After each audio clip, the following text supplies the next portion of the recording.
New York Giant fan. Super excited. We had Joe Schoen's first press conference today. We already knew he was the GM about 4 or 5 days ago, but got his first press conference today. Patricia Traina was nice enough to come on the channel, works for Sports Illustrated, was there during the press conference, and actually, I think, had some kind of behind the scenes, that we may talk about as well, where she got an opportunity to talk to him. Going to have Justin Penik on in about 15 or 20 minutes. Then I'm going to have a couple of other Giants video makers as well call in. But first off, Pat, thank you so much for coming on. And let's talk some Giants. Let's do it. Great to be here. Great to see you, and looking forward to it. Let's go. Let's say hello to a couple people in the chat. What's going on, Alvin? What's going on, Michael? What's going on, Den? What's going on, Amazing Guy? Yuri in the chat. Jaybird in the chat. Thank you to everybody for being here. By the way, if you guys aren't aware, Patricia has a YouTube channel. I've been on it before. Definitely go over there and check it out. The link is in the description below. But yeah, let's start up with the press conference because I think that's obviously what's on everybody's mind. There was a couple of things that came out from it. Joe Schoen basically told us more or less, and again, take it with a grain of salt. Maybe it's just GM speak. Dave Gettleman said things in the past about Odell Beckham, and he did something completely different, but made it sound like he wants to push forward with Daniel Jones. That's for sure. That's one thing I definitely took out of that press conference. But what were some of the things you took out of the first press conference with Joe Schoen? Well, initially, I'll tell you what, I thought he was a little nervous at first. I mean, we were talking to him before he went on. He went around introducing himself. But when he got up there, I thought he was sincere. I mean, look, I'm by nature a very optimistic person, and I will give a person the benefit of the doubt. I thought Joe Schoen was honest with his answers. What I liked about him right off the bat is he said, look, I'm not going to come in here and make change just because I can. I'm going to, get to know people. I'm going to explain my process, see who fits in, who doesn't, and then go from there. Because, I mean, sometimes you hire these new people, and especially a first-time GM, and they want to change everything from the wallpaper down to the carpet. And this guy is not going to do that. He's going to, get to know people, explain what he wants. And he says, look, I'll get the best head coach in here that I possibly can. He spoke about the roster. He said, this roster isn't as, it's got talent. He cited the New Orleans game and said that, that was an example of how talented the team can be. He did acknowledge, though, that there are holes on the roster. He mentioned offensive line, which, exactly. I think we're both happy about that. Yes. I mean, so yeah, just a lot of good things. He outlined what he's looking for in a head coach. He talked a little bit about the salary cap. It sounds like Kevin Abrams is going to stay on to help with straightening out that. And if not, I can help out with that. I mean, I'm doing something on the cap for my show and my site anyway. But so, yeah, just, he spoke for, I want to say, about a half hour or so, and just, seemed very genuine, very enthusiastic, ready to get to work. Mentioned that he started doing some scouting already, and he's going down to the Senior Bowl, I believe, next week, if I remember correctly. He said he's going to go to the Senior Bowl. And, so I think, we're in the honeymoon stage now, but I'm optimistic about what this guy is looking to do. He's not, my way or the highway type.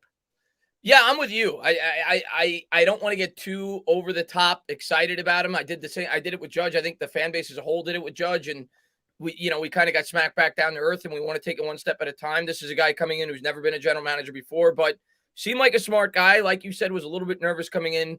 The one thing that I think a lot of Giants fans on Twitter talked about that they were, I guess, like a little bit nervous about was kind of what you just said with Joe Schoen, where like, does he have full say? And then you hear about how he a lot of Giants fans just want everything blown up. Understandably so, with how bad this team has been. But he talked about how he wants to assess from within inside the organization, the players, the scouts, everything. And he's going to take it one step at a time. But at the end of the day, when I thought about it, Pat, I'm like, this guy just came in and we got the Senior Bowl in like a week or two. Like, you can't just then flip everybody out of here. You can't just get rid of all the scouts. I think it's something that he's going to assess during his tenure here, and he's going to bring in his guys over time. Whether it be next year, the year after that, he'll start bringing in his guys over time. That's the way I look at it, at least. Yeah, absolutely. I mean, look, when you first start a job, regardless of what job you're starting, you got to get your feet wet. You got to get a feel for the vibe and, what was the company like before you started? Where does it need to go? And what do you have to do to get it there? So, I like that he's not coming in with that bull in a china shop attitude. And he's like, okay, I'm going to get to know everybody, here's my vision. Here's what I'd like to see happen. I'm going to listen. That's the other thing. Sometimes people come in and they don't want to hear from anybody how to do things. So it's going to be a collaborative effort, but he's going to ultimately have the final say. Just so nobody thinks he's going to be wishy-washy and be influenced. He's going to have the final say on a lot of matters. And from what I understand and what I got out of, the private session we had with him after the presser, he was asked, are you going to have full autonomy to change up, a lot of people in the staff? I think the question referenced Chris Mara, if I had to take a guess, who I know is a sore spot. Folks, bad news. Chris Mara is part of ownership. He's not going anywhere unless he wants to. But anyway, Joe does have autonomy to change guys out. So if he wants to get rid of maybe Chris Pettit or, Mark Coons or, any of those guys, Kevin Abrams, you name it, he could probably do it. But I don't think Chris Mara is going to be in that batch. Sorry. Yeah, I've been saying that for a while. He's kind of like the public enemy number one with the fan base. Due to the fact that he's, they're like, why does Chris Mara work with the team? But at the end of the day, the way I look at him, he's kind of like an extension of the owner. That's the way I look at him. He's ownership, exactly. Yeah. I mean, remember, Wellington Mara had 11 kids. So each kid, when he passed and his wife passed, they inherited part of the team. So I mean, he's not going. It is what it is. He's not going anywhere. Yeah. Let's get to a couple of these. Ezekiel Elliott, man. I get celebrities in my chat. I got Zeke Elliott from the Cowboys. Wow. He says, hey, Dan, a great stream. Love tuning in. Thank you so much for being here. And Yuri says, stand up. It's a new day. Yeah, it's a new day. And I think the next question we're going to have, Pat, and let's get to that now, is the coaching search. And I thought leading up into today, the clear favorite, just common sense tells you based off the fact that we hired Joe Schoen. I think we all agree for the most part that we prefer an offensive mind. I've been kind of underwhelmed by the coaches they brought in. And we talked about that kind of before we went live, that there's not a whole lot of options in terms of offensive coordinators. And the New York Giants have really brought in a lot of defensive guys, Leslie Frazier, Dan Quinn, Brian Flores, so on and so forth. So it doesn't seem to be much competition in terms of the OCs that they bring in, the offensive mind. But it doesn't sound like, at least according to what we heard today and what you told me before we went live, that Brian Daboll may be as much of a sure thing as we once thought. Yeah, I mean, there's whispers that Miami is in the mix, very strongly so. I find that a little concerning because, as you and I were talking before we went live, you look at the candidate field and it's what is it, like 6 candidates, 1 offensive mind, and the rest are defense. So if it ends up being a defensive minded coach, that got me thinking, like, okay, who's available to be a good offensive coordinator if they don't get Daboll? Right. I mean, that shouldn't be the criteria. Don't get me wrong. I'm not saying hire Daboll because that's it. He's offensive mind, and that should be the only criteria. Obviously, you want to hire the best person. But I got to thinking about offensive coordinators, and I'm like, my gosh, you look at the field, and not just with the Giants, but around the league, and you say to yourself, not a lot of offensive-minded coaches seem to be drawing as much interviews as the defensive-minded ones. And that just raises questions as to whether or not, will they be able to find a good offensive coordinator if they go with a defensive-minded coach? I mean, I'm sure they will, but, I think it's a valid question and a valid concern. I definitely think we lost Chris here.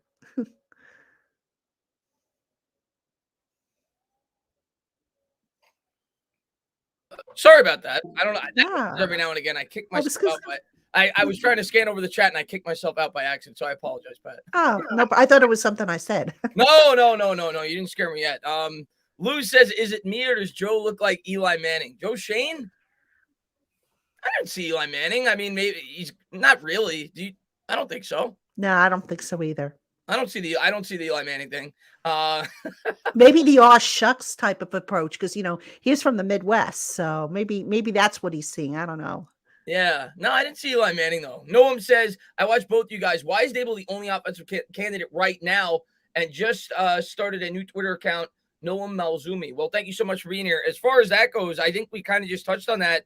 It seems like it's a limited talent pool, but people will talk about McDaniel from the 49ers. He was a hot name. Why, they could have brought in somebody. Why didn't you bring in an offensive mind? I think a lot of people have that question. And I have that question as well. I mean, I like Flores more than a lot of other people. I'll say that, but I want to get into some of his red flags that we were talking about as well before we started. But I would have preferred a different talent pool than what they brought in. I'll say that. Well, I will tell you this. When we were talking to John Mara, he did say that, he was asked about the candidate pool, and he said, we like the candidate pool we have, but he did not rule out adding to it. So there is a possibility, because I think somebody had asked him, when do you anticipate wrapping this up? And I think he had said something by Saturday, I think would be the latest, possibly going into next week. Now, remember, next week is the Senior Bowl. And for those who aren't aware, the Senior Bowl is generally a hotbed for coaching recruiting. So when you have a new head coach going down to the Senior Bowl, that's where you find a lot of assistant coaches to be who are looking for jobs, and you kind of network. So I'm not saying that's driving the timeline, but just something to keep in mind as far as, when we might hear about a new head coach. I think it's going to be either Friday night or Saturday at the latest, because they won't do it on Sunday because of the championship games. But I would think they'd want to have it wrapped up by Saturday at the absolute latest. Yeah, Shane kind of came out and said and hinted that that's at least a distinct possibility today in the press conference. Reportedly, he said it could be Saturday. I'm gonna get the Hub on real quick. He's another Giants YouTuber. I know he's got a show, and I'm gonna bring on Justin as well because I think he starts at 9. He told me, and I see him in there. So I'm gonna bring him on. I'm gonna bring Justin on.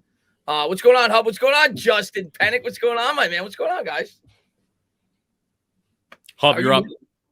What's up, Hub, man? How you doing, bud? All right. So, okay, now I'm unmuted, right? Yeah, you're unmuted, man. Okay, then, Beth, thank you. Hey, what up, Tana? How you doing? Of course, first of all, shout out to Patricia Traina on here. Traina, I keep messing up on the name. I appreciate you coming on. I know it's not even my channel, but appreciate you even coming to the Giants YouTube community. That's something that's pretty awesome. It's my first time interacting with anybody of the media. I know that Giants fans sometimes don't have the best relationship with the media. It is what it is, but I appreciate you being here, and it's pretty cool talking to you. And what up, Justin? Tana, how you guys doing? What's going on? Justin, what's up, buddy? Yeah, it's Patty. It's great to see you. Tana, Hub, welcome, surprise. Big day. I think it's actually kind of a boring day. You guys might have touched on this in the beginning. Kind of a boring day, but you want to know what? A boring introductory welcome press conference for Joe Schoen, I think, is a welcome thing. So how's everybody doing? Happy to be here. Happy to talk some Giants. Same here.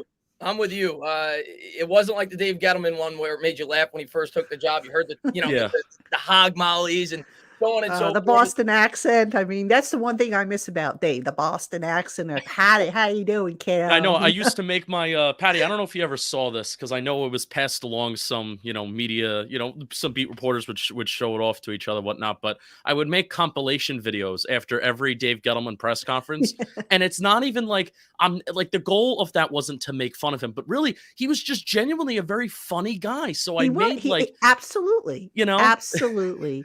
He would have a 15-minute press conference, and I would make a minute and a half video of like funny, worthy stuff that he would have. Absolutely. And Dave being a cancer survivor, I'm a cancer survivor. Yeah. So, we always connected on that. Look, Dave might have done a bad job as GM, but as a person, I have no ill will towards him. I mean, whenever I would see him, hey, Dave, how you see your last scan? And he would tell me, or hey, kiddo, how about your last scan? So we would compare notes and battle stories, So you had that in common. There's that human element, and I think a lot of times people forget that that's there, but but still, they had to move on from him. I couldn't even defend him after watching what happened with the offensive line. That's when they really lost me. I was like, okay, this can't continue. I will say, in regards to the press conference, it wasn't like Dave's. It also, depending how you look at it, it could be a good thing that it wasn't like Judge's either, where he got everybody to kind of believe in him immediately. I feel like it's a good thing Giants fans are kind of taking a slower approach to sort of falling in love with the new GM or the new regime in general. I don't know. Justin, don't tell me, man. First of all, he gets out of that Jeep this morning and locks the car. Oh, you love a Jeep? Doesn't even have to get the key out to lock the car, but that's a power move when you just lock the door on the door, and then he walks out of that matte black Jeep, and it's 4 a.m. because that dude loves to get started and get going. It was twilight. Yeah. You could see it. It looked like he came in on a private jet too, right? Or something like that. It's interesting. Did you hear that story that Yeah, John Mara that was great. For Back to the those who plane. haven't heard the story, let me just tell it real quick. So for Joe Shane's second interview, they booked him a flight on a jet. I guess it was JetBlue, and he had last row, middle seat, right by the bathroom, and everybody's like, "What the heck is that?"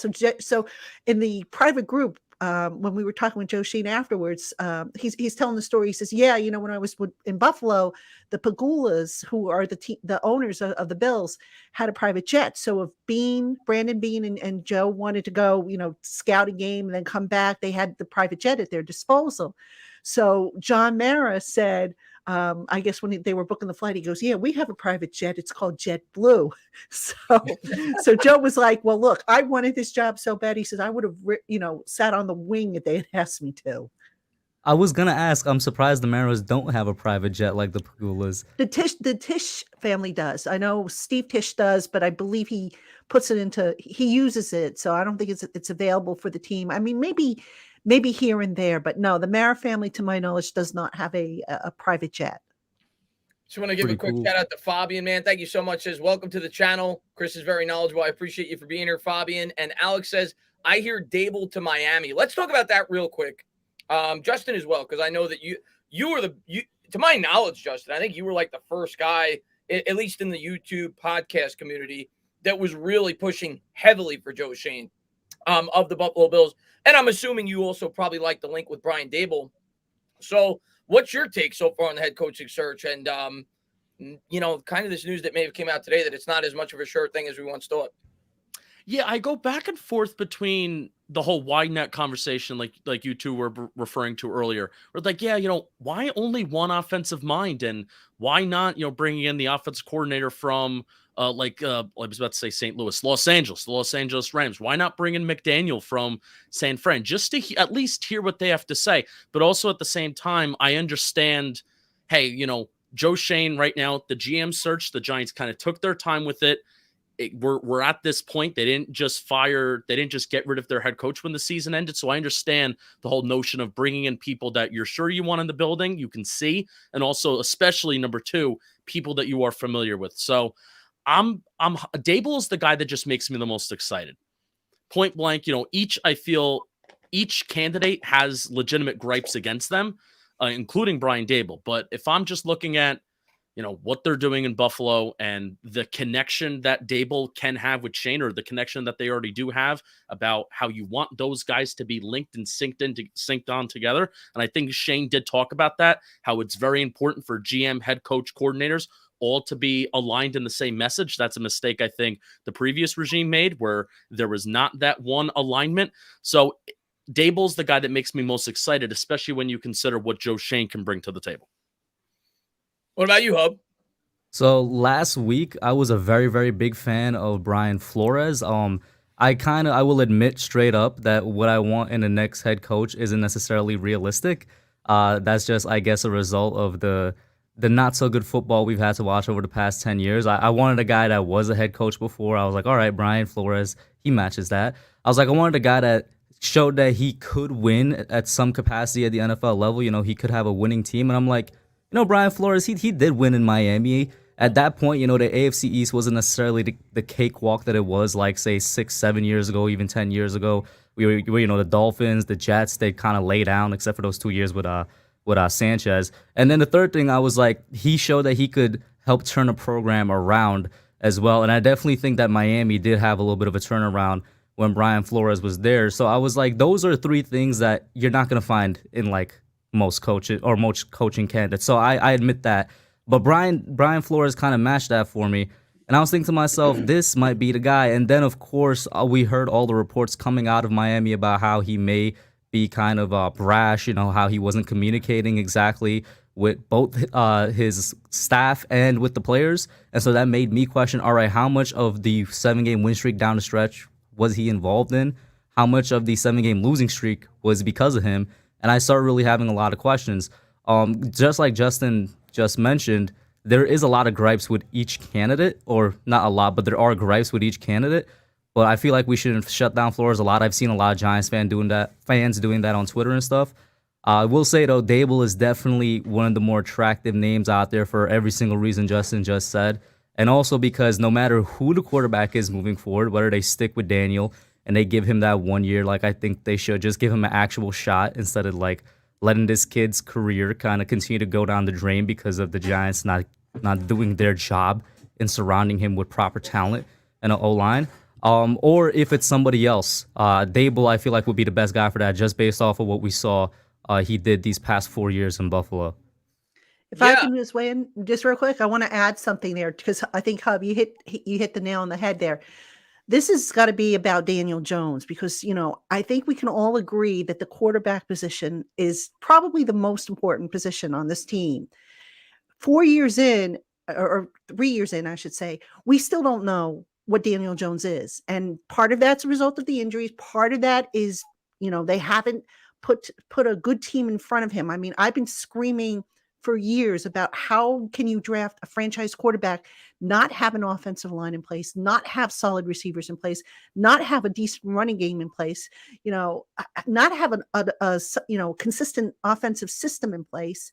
And, John Mara basically said, we've screwed up this kid in every way possible. Yes, you did. You didn't prep for him. Wait, so is that an actual quote? Because I saw that on Twitter. I'm like, there's no I'm way he said this. But yes, it was something to that. I don't even think you're paraphrasing. That's pretty much what he said. Because I saw it floating around. I'm like, there's no way he said that. There's no he way. did. He honestly, he did. And it was like the quote of the day. But the point being is okay. So, you get in a good offensive mind here. And this is kind of why I like Daboll. And I saw somebody on the chat said, oh, what has Daboll done? Oh, wait. Well, look at what Josh Allen has developed into. You've got to get a coach who can put together a system that plays into the strengths of your players. And can we sit here and say that Jason Garrett's system, which, by the way, I'm disappointed this didn't work out because I thought it would be good for the Giants, but obviously I was wrong. But can we say that system played into the strengths of the players? I'm not going to say that. I can't say that in all good, consciousness. So you get, why I would like to see Daboll in here is because you got to find out what you have in Daniel Jones. Because if you decide after this year that he's not your guy, guess what? You got to start all over again with a rookie quarterback, and you got to let that rookie quarterback cut his teeth. Meanwhile, you got players who are part of your quote unquote core that are getting up there in age, getting up there in salary. So ideally you want to have it all on the same timeline, but they're going to just wait and see. And I don't think they're going to pick up Jones's 5th-year option, to be honest with you. No, and Patty, we were just talking about that John Mara quote that came after the presser, and I forgot that this was a thing where, you have that 30-minute presser. John Mara has his introductory remarks, but then also there's more. There's more media and there's more availability that's, in the Quest Diagnostics facility, after the fact in that little practice field that they have. So can you describe to me, this is what I really want to ask you. What is the vibe of that like? What is it like back there? Like, where are you? What are you doing? And also, what are some things that maybe you heard that maybe we didn't hear about? All the quotes that kind of came out, because that's where the juicy stuff did come out, where Schoen said some stuff. John Mara was very brash about what he said about Deshaun Watson. So, I really want to hear about that kind of behind the scenes stuff that we really didn't see. Sure. So the way it worked is we were escorted into the field house, and then Joe Schoen came out. We got to go up and shake hands. Hi, I'm Patty Traina. Hi, I'm, Pat Leonard, et cetera, and make small talk before he got on the stage. And then, you saw the broadcast, obviously, that I guess it was on Giants.com. After that was done, John Mara was off to the side, and a group of us just kind of gathered around. It was a planned thing, and we sat there and we were asking him questions. And John, God bless him, he was surrounded by a circle of us, and he's rotating like a top, trying to answer all the questions. And the vibe from John Mara, what to me, very hopeful. Because you can see that John is sick of, and almost to the point of embarrassed, which, I know some people are going to say, well, he should be, but he's sick of having to do this every couple of years. He's even said it. He said, look, I don't want to have to do this every 2 years. I want to get off this train and not have to do this again for a number of years down the line. So, he sat there, and I know that transcript came out. I don't know if it's on giants.com, but that transcript came out. If anybody wants to check it out. Then after that was done, Schoen was doing TV spots off to the side. And, a smaller group of us had been invited to hang around to do kind of not one-on-ones, but we were, just to have a more intimate setting, if you will. So we waited, he came out, and we were just, kind of chit-chatting. And that's where the question about Daniel came up. Will you pick up Daniel's 50-year option? Which, by the way, he didn't say he would. He didn't say he wouldn't. He said that's a decision they'll have to make with the new head coach. But reading between the lines, I don't think they will, because, he said, well, the new CBA, now you've got to guarantee that money, and that, you got to look at the money. Sometimes it could be kind of hefty. Yeah. So, Well, and then the way I Saquon. look at the 5th-year option, Pat, and let me just read a couple of these before I lose them. Tom wants to know if you're single, Pat. No, I'm not. I'm sorry. I'm actually going to be married 20 years in May. So There you go. sorry, Tom. He's about 2 decades late, man. I'm And- sorry. And Craig says, love you guys. We love you too, man. Thank you so We much love for you tuning too. in. But yeah, as far as the 5th-year option goes, it makes no sense. You can't do it, especially with No, Daniel you can't. Jones' injury history. And the way I look at it, guys, is I am willing. Like, if Daniel Jones goes out next year and we bring in Brian Daboll and he has this unbelievable year, I am willing to say, okay, we could add him for $21 million and give him the extension if that's the worst case scenario. Because the way I look at it, Justin and Hub and Pat, is if he has that great year, he's not going to play in the extension anyway. He's going to want that second contract if he goes out there and has that Right. Josh Allen-like year, which, I'm not putting those kind of expectations on him. But I do think this was the right decision to stick with Jones for well, we don't even know if they're definitely going to do it, but it sounds like they're going to do it. It sounds like they will. If the neck is fine, which, I'm hearing he's going to be okay. But right now, I think if he had to go out and play, I don't think he would be cleared for contact. But there is optimism that the neck will be fine and he will be able to resume his career. But, this is interesting because for those who don't know, I'm very into the salary cap. I'm constantly looking at it down the line. Matter of fact, I'm going to be doing some stuff on the salary cap if anybody's interested, both on Giants Country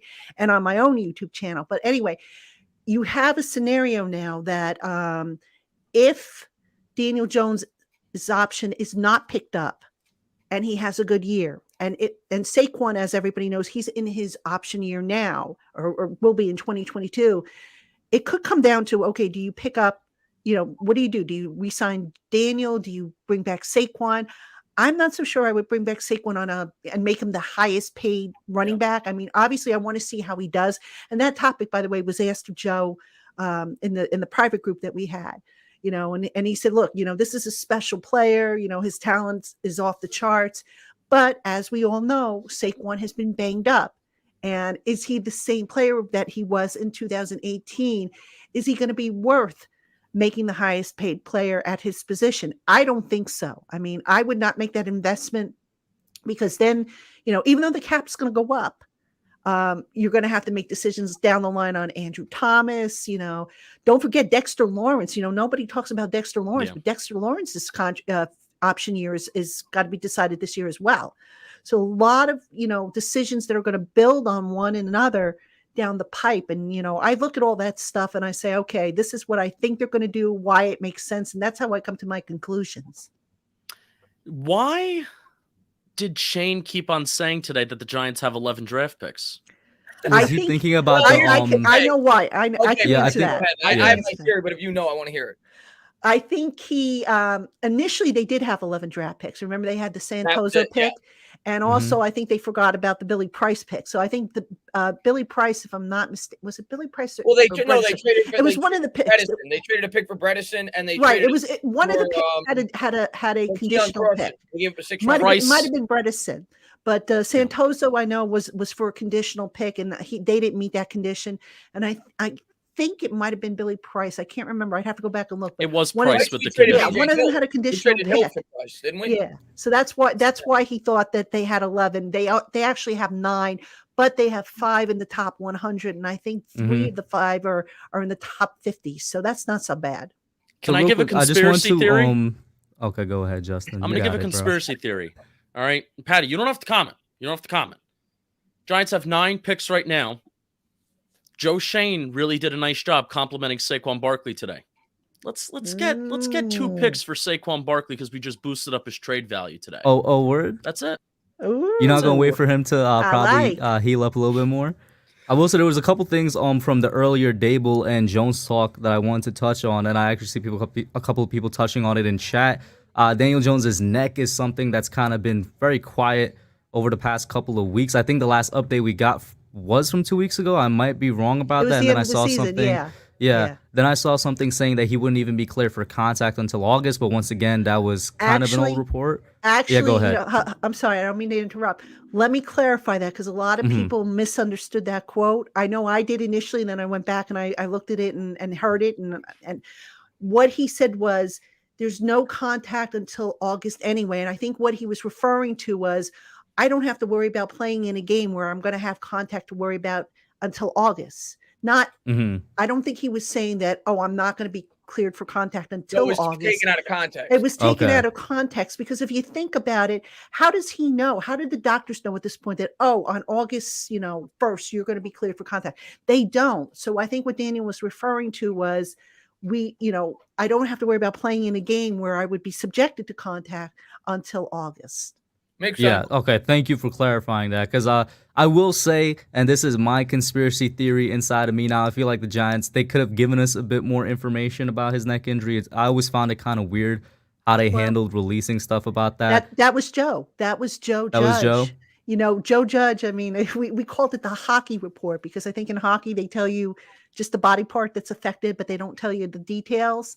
But, initially, I think they described it as a strained neck. Now, to me, a strain means, I slept wrong, and so I strained a muscle and it's sore. Yeah, that you can solve with Advil or Tylenol, But Daniel clarified it and said it was a sprain with a P neck, which is quite different because now you're talking about possible ligaments and maybe your cervical spine area is out of whack.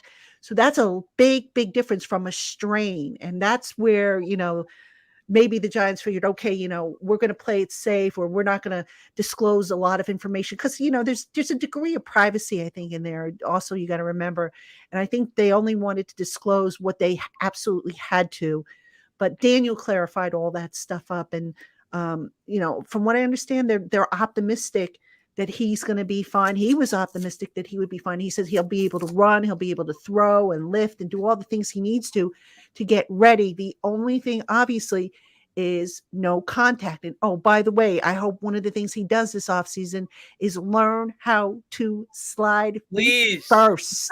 Let's get an offensive coordinator that can teach him how to do that. Get a baseball coach. Eli, if I'm not mistaken, Eli Manning did it a few years ago. Right? It was not Cohn. It was the other broadcaster for a little bit, and his son went to Vanderbilt. It was Al Leiter. Yes. And he taught Eli how to slide. And Eli, by the way, was smarter about when he took off. Daniel, sometimes I question some of the runs. I know not some of the sometimes, runs a good amount of times. Some of the runs were designed, but there were some times when I thought if he had just, moved around a little bit, a la Aaron Rodgers, maybe he could have fought some time, but look, that's neither here or there. So, I'm just going to read this from Abdul real quick. He says, this is why Dave should have been fired and gave Schoen a head start on the evaluation, on the roster. Brian Flores will be the head coach. I mean, Abdul, here's what I'm going to say about the first part of what you had to say, and then I'll let these guys touch on it as well. I think I don't know if they knew for sure that they were hiring Schoen. There was a process. They were bringing guys in. But I think it was clearly obvious that they were in contact with Schoen throughout the year to gauge interest, right? Schoen has ties to Gettleman, due to the fact of Bean worked with Gettleman. So I think that they were communicating throughout the year, and Schoen knew they couldn't know, Chris. But I think Schoen knew that it was a probability. Well, actually, in the John Mara grouping, he was asked about that. Oh, really? Okay. Yeah. So he said, I don't remember the exact quote, so I'm going to paraphrase here. He said he actually started to learn more about Schoen through his research. Now, whether he started that research in December or November, yes. But when you say Schoen, you meant Daniel Jones. Oh, wait, were we talking about Shane, John Mara, and Well, Shane? you said Shane. I think you meant that Shane gathered information on Daniel Jones. Am I wrong on that, or no? No, No, Mara I'm gathered sorry. I was talking information. about Oh, Mara Mara. on I'm sorry. Shane I because misunderstood. you said Mara was in touch with Shane because of Brandon Beane. Okay, my You mistake. can't, because then that's tampering. So I maybe indirectly, because Parcells was involved in this. Don't forget that. Yeah. Parcells is the common link here, but I don't think they were in touch during the season, because then that would be tampering. Yeah, all right. Technically, they weren't in touch, but I think he knew that there was a possibility to get the job, and I think he was looking at the roster. And then he says Brian Flores will be the head coach. I think Brian Flores has a chance to be the head coach. I don't know. If you asked me a week ago, I would have said Daboll's the clear-cut favorite, but it came out today when asked about Daboll, he basically pumped the brakes. He said Flores is very – he mentioned three guys. He mentioned Flores, he mentioned Quinn, and he mentioned Brian Daboll. Yeah. Three guys that he mentioned. Flores, from what I understand, really wants the job. He's a New York native, I think from Brooklyn, really wants the job. And it's also, a chance to, I guess, redeem himself. Now, interestingly, I think it was several weeks ago, Flores was linked to Deshaun Watson. There was a report that he wanted Deshaun Watson. Mara shot that down today. He said that ain't happening. So Done. That's done. He didn't leave any room for interpretation. He said not happening. So yeah, there was no beating around the bush with that. And I don't know if that would deter Flores from coming here or not. But yeah, we talked about the red flags earlier. That I think that's what scares me the most. From a fan from the outside looking in, I mean, he did a great job with Miami. He won 5 games the first year. Nobody thought they'd win more than 1 or 2. Doubled it up in his second year. Got them to win 8 out of their last 9 this year. So he seems like he's able to get a good amount out of the talent. But then you look at the reports that came out and how he worked with the guys around him, and 3 or 4 different OCs in a 3-year span, all the guys that he moved on from, his handling of Tua, bringing him in and out of the lineup. Red flags. Those are red flags. I'm not now. All these candidates have red flags. Like to the person that said earlier, Daboll, red flag. All of them have red flags, and any coach is going to have red flags. There's no such thing as a perfect candidate. Guys that have been great in other areas failing to get second opportunities. Look at Parcells. He didn't do well with the Cowboys. Look at so many guys. Gibbs, when he came back to Washington. Belichick was a disaster in Cleveland. I mean, so yeah, it happens. I mean, guys can redeem themselves, but there are questions, and it's interesting because it was asked of John Mara. He said, "Look, there were some issues down in Miami, and I had heard from one of my colleagues who covers the Dolphins that there were issues." And as a matter of fact, he said, "Boy, I'm going to feel sorry for you guys if you get him." And I'm like, "Why?" So he's like, "I still have to have another conversation with him to find out the lowdown." But obviously these are things that have to be addressed. And may I remind everybody, for those who are like, "Oh, well then, forget Flores." Tom Coughlin, when he first came to the Giants, was, shall I say, a hard ass, and he had to change. Yeah. So just because a guy had a reputation one place that wasn't favorable doesn't mean that he can't say, "Okay, you know what? Maybe I'll be a little softer and gentler in the second opportunity." Because look, how many of us get a second opportunity to do this type of job, at the job that we love? And I don't know Brian Flores. I don't want to speak for him, but I would think that maybe that's part of the thinking. Very, very possible. J-Man Here's, says, "Oh, go ahead." All right, yeah. Here's my case for Brian Flores, and really, it comes down to trust in Joe Schoen, which is a dangerous thing since we haven't even seen him make a transactional move. But I do have that trust in Joe Schoen based on the Giants GM search. They did it right this time, unlike 2018, where Mara admitted that they kind of rushed through it, only interviewed people inside the building. So they did the search right. So that's where the trust is earned there, versus in 2018, it wasn't necessarily earned. So it's earned there, and I trust Joe Schoen if Brian Flores is hired, because he has convinced Giants ownership and Joe Schoen that the stuff in Miami that happened wasn't necessarily all him. There was some, maybe Miami ownership and plus Tua people are putting things out there to defend themselves. And then because they wanted Brian Flores out of there, maybe he was pushing too hard for Watson and they wanted him out of there, and they didn't want anything to do with Watson. Just a thinking, right? And then also clear vision for the offense, because that is the thing in Miami where they have their defense, but clear vision for the offense. And even, when he's had the opportunity to bring in offensive coordinators, Eric Studsville and Chan Gailey. I mean, those are 2 offensive coordinators that really don't make you that excited. Even when he had his pick at offensive coordinator, especially Chan Gailey, kind of a run-of-the-mill guy, has been there, done that. So that is the two things. What happened in Miami, and you need to convince Giants ownership and Joe Schoen about being clear that it wasn't all you. And also, number two, clear vision for the offense, and can you bring in a coordinator that can be successful? And the thing is with the two Bryans, right? We all want, if one of them is hired, watch Dan Quinn be the guy that's hired and he comes out of nowhere. I'm just going to put that out there. That would be kind of hilarious. That. You're going to get the chat very upset. You're going to get the thing, and real quick on Dan Quinn, he's not as bad as people make him out to seem. He is also a very accomplished head coach in the NFL. Like, when you think about the three categories I was thinking about, he hits it better than Brian Flores does because he got his team to the Super Bowl in the second year. Of course, there's a direct correlation when Kyle Shanahan left and the falling apart of that Super Bowl team. But, we could discuss that at a later time. But the thing with the two Bryans is whenever they're hired, we all want them to hire the guy that's on the opposite side of the field, whether it's the offensive or defensive coordinator.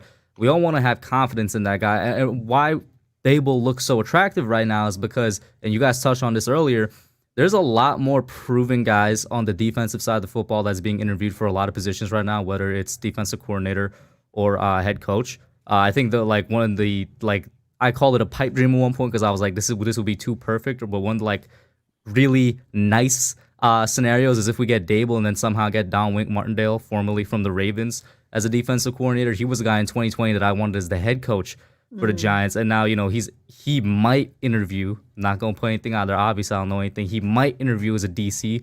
Who knows? If we move on from Pat Graham, there's also a guy in Vic Fangio that's out there. You got a guy in Raheem Morris from the Rams. And when you go to the offensive side of the ball, if say we get Flores and we're looking for an offensive coordinator, you're looking at a lot of position coaches is what I've noticed, not necessarily guys that have experience at the offensive coordinator position before. So you are going to be taking a little bit more of a risk, in my opinion, than with somebody that's done it before. And with Mike McDaniel, I see that name in the super chat here. He has been a real popular name over the past couple weeks, mostly because of his memeability more than anything, in my opinion. I'm not taking away anything from him as a coach, but I would want somebody that has more than 1 year at the offensive coordinator position. And, there's a lot of names out there, like Mike Kafka from the Chiefs. I think he's the quarterback's coach for Kansas City. He's another attractive name, but it is a risk. Yep. It's definitely a risk. I'm like, all right, we're gonna give you the reins with the offense, and hopefully you take the reins and you take the ball and you run with it, so to speak. There's a shout out to Nate. He's in the Giants community. He kind of convinced me of a guy, Pep Hamilton from the Texans. Although I'm not sure if Pep wants to leave the Texans. I think he's like one of the best guys out there. He had experience with Andrew Luck in Stanford, followed him to the NFL with the Colts as his offensive coordinator. He's with the Chargers in Justin Herbert's rookie year. And Davis Mills, we could all agree, probably would not look as half as good as he did his rookie year without Pep Hamilton there. That's just to name a couple of guys. But the defensive side of the ball is definitely a bit more, I don't know what the word is. I'll just use proven for now in terms of the coaches that are available. Yeah, this just real quick, and then I got to hop off. And I apologize, guys, but I've got several hours more left to do. I appreciate you coming on. I know it's busy right now. Oh, not a problem. Listen, this is great, and I wish I could have hung around longer. But just real quick, I did some of the names you mentioned, Hub. I've had in an article over on Giants Country. I put a list of offensive coordinators, defensive coordinators that I think would be picked, regardless of who the coaches would be. Just some names that I threw out. There's obviously more that can land on the list. I mean, including some college people, but it's going to be interesting. And I do think, the defense is pretty much solidified. Needs a little tweaking here and there, but the offense, you're basically starting from scratch. And I'm most curious because, like I said, you rank the hirings that this team has had to do. GM was important. Then you have the head coach, which is equally important. The offensive coordinator, whoever that's going to be, and regardless, again, if the head coach is an offensive-minded head coach, that's going to be the next biggest important hire, in my opinion. They got to get those three right, and that's a lot of things they got to get right. Fingers crossed that they got it right, because if they didn't, we're in for another interesting year, to say the least. So on that note, everybody, thanks for tuning in. Thank you for having me, Chris. We'll talk. Justin, I'll catch you around. Hub, it was nice meeting you. Everybody have a good night, and we'll see what the next few days brings. We'll talk soon. Bye. Thank you for tuning in. Appreciate you for coming on. Go over there, check out our channel. Links in the description below. I'm just going to answer a couple of these guys. We'll feed off of them, and then we'll bring on, I think, Big Pat's waiting in the background. J-Man J says, why can't they interview Caldwell? And what about McDaniel from the 49ers? All right, I'll speak on it first. I don't let you guys talk about it. I think Hub kind of just touched on McDaniel. McDaniel, I don't think he calls the plays either, right? Shanahan calls the plays there. I think a lot of people look at the 49ers. That's the big question with most of the popular offensive coordinators, right? You look at Bieniemy, yeah, exactly. But obviously a very innovative offense with the run scheme and the pre-snap motion. 49ers definitely run a modern day offense that people like, but I don't know. Mike McDaniel, to me, I know a lot of fans were excited about him when it was a possibility that you could pair him with Peters. He doesn't move the needle for me. As far as Caldwell goes, Caldwell's almost 70 years old, and I know he's had success in the NFL, did a really good job with the Detroit Lions. I think they had 2 winning seasons out of the 3 years that he was there. He's a stopgap head coach if you hire him. I don't know. I think the New York Giants want to go younger, if I'm being completely honest with you. I know Caldwell's had success before, but I think they want to go younger. I think that's the bigger reason why they wouldn't be interested in Caldwell. You want to go first, Justin? You can go ahead. Yeah, and really, ultimately, I'll kind of repeat what I kind of said before. I really think now interviewing Caldwell and McDaniel for head coach, different story. But Shane did talk about today about kind of valuing coaching experience on the coaching staff, which in a way is very different from what Joe Judge did, since most of his coaches were primarily college coaches, and they didn't have a ton of NFL experience. So I can understand, hey, why not just bring in Jim Caldwell to have a conversation, even if you're not going to actually want to hire him. So if that's your opinion, great. But in terms of like looking at maybe OC and stuff like that, obviously McDaniel's not going to do a lateral jump, but Jim Caldwell, he might have called the plays, because that would kind of be a jump.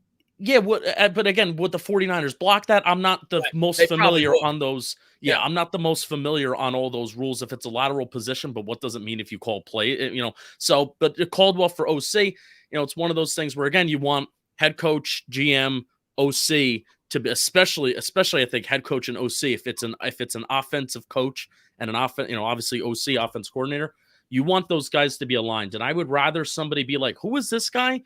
Versus, but they get along and they have that chemistry versus, hey, Jim Caldwell has a really good resume. Brian Daboll has a really good resume. Let's put them together, but they're just meeting for the first time. So I'd rather just have that familiarity. And again, I can sit back this time around and say, I trust this process because they're doing it right, versus 2018 and versus other processes where they've rushed it. And it's like, all right, let's just promote from within, et cetera, et cetera. Good answer. And in terms of, like, I think I did touch on Mike McDaniel earlier and how I feel about him, not to take away from whatever coaching ability he may have. With Caldwell, I guess I kind of go with what you said, Chris, because that's another thing we've noticed. I guess the oldest guy we interviewed was probably Dan Quinn, and I don't know how old Dan Quinn is. I don't think he's probably close to 70. Yeah, he's probably like 54. In his 54. Yeah, I'd say in his 50s. Definitely not late 50s. So it looks like they're right. 51. 51. Yeah. All right, now you got to give me $5. So I'm guessing they're not going to go for somebody, I guess, that old. And he has been out of the NFL since 2017, 2018, whenever what's his name got hired in Detroit over there from the Patriots. So he has been out of the. And he got hired. Patricia. Yeah, so he has been out of the league in a while, and we all know how fast the league changes, especially with the offense. And I think Caldwell was an offensive guy. So a lot has changed. I mean, Patrick Mahomes has entered the league since he's been there. Just to put things into perspective, Sean McVay kind of went on his rise, and everybody's been trying to recreate McVay since the last time Caldwell was in the league. All the big young coaches. Exactly. So yeah. Do you want the chance that Jim Caldwell possibly comes to the Giants? The last time that he worked in the NFL was in 2019 with the Miami Dolphins as the assistant head coach and quarterbacks, and Brian Flores was the head coach. Maybe as an assistant to Flores if we hired him. So, well, why did he leave in 2019? And again, that's another question. Why did the assistant head coach and the quarterbacks coach didn't get along with Flores? I heard people saying, like, if Brian Flores comes on, like, that means Patrick Graham may stay on. No, I would think the complete opposite. Like, I agree. Really didn't get along. He revoked his play calling duties, and Graham couldn't get out of there. People overlook that so much. Like, Graham left Flores in Miami to come to us. What makes you think he would want to get back in there? And Flores let him. Let him take a lateral position that usually doesn't always happen. And they definitely overlook that. maybe it was the assistant head coach with the Giants that maybe That was got a little again, bit of a boost, but I don't know the rules, but they've said, now this was Bobby's counter argument because I brought that up on Talking Giants, and Bobby's counter argument was, well, they say they have a lot of respect for each other. Well, they're not going to publicly bash each other, but like you read the tea leaves, which that's what we have to do. You read the tea leaves. I guarantee you they're each other's favorites. right. Also, to add on to that, in terms of like they're not gonna bash each other in public, is the same thing I saw on Twitter today. There was a couple of tweets going around saying when the Giants called down to Miami to ask about Flores, they heard nothing but praises, and I'm just like, well, of course you're gonna hear nothing but praises because Miami also wants to get Daboll, just like you guys wants to get Daboll. So if they're gonna do anything in their power to convince you to get another coach, they're gonna do that. Just putting that out there. Big Pat, I just hear a little What up, Hey, Pat? I hear what's going on, guys? little back. Can you hear me? Yeah, I'm just going to read this, Pat, then we're going to get to you in 1 second. I just want to try to catch up a little bit. MY Giants 26 says, hey, Patricia. Oh, sorry, she left. Sorry, I was running behind. I was trying to conversate with the chat. Says, a question for your profession. I'm very interested in media coverage at high levels when I get older. You know what, MY Giants 26? I talk to Pat all the time. I'm going to be on her channel again, probably in a week or two, and I'm sure she'll be back on my channel. I'm going to take a picture of this, and I will make sure to ask her that question, and I'll get back to you. So Intern at John Boy. yeah, I apologize, MY Giants 26. But he says, I got a question about your profession. I'm very interested in media coverage at a high level as I get older. What did you do to get there? I'll be sure to ask her that question, MY Giants 26. Work. Sorry about that. Work. Yeah. Work, exactly. Work and do, produce, create. That's what you got to do. Build a portfolio somehow. Like technically, even though you look at like all four of us on here, we have channels. This could technically be considered a portfolio. It's you putting in work, you're doing your own research, you're making your own content, you're giving your own opinion on it. You got to do it somehow, whether it's in print, it's online, or it's in the video form. And what's going on, Pat? Man, how you doing, buddy? Man, doing good, man. Seen the press conference earlier. What's going on, Justin, Hub? I just want to get on the head coach search real quick because I gotta go do my show in about 10 minutes. A lot of people are hearing a lot of things about Brian Flores. The question I asked all the people that want Brian Flores, what happens to the offense if he comes here? Because you guys just said there's no offensive coordinator candidates coming out besides Daboll. And based off what Joe Schoen just said, they want to build around Daniel Jones. Obviously, they're going to do it because Mara, probably the best quote he said in a long time, he said, we did everything to screw this kid up. So obviously they want to give Daniel Jones a chance.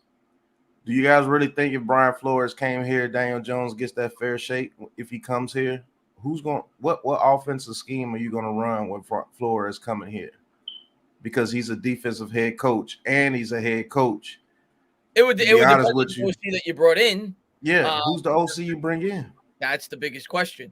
That's the biggest question, and I don't have an answer for you. And can I just answer this quick because I also have to go to set up my own stream coming up at 9:30. I will say it's gonna be a risk, right? Like we talked about all these names just now on the offensive side of the ball.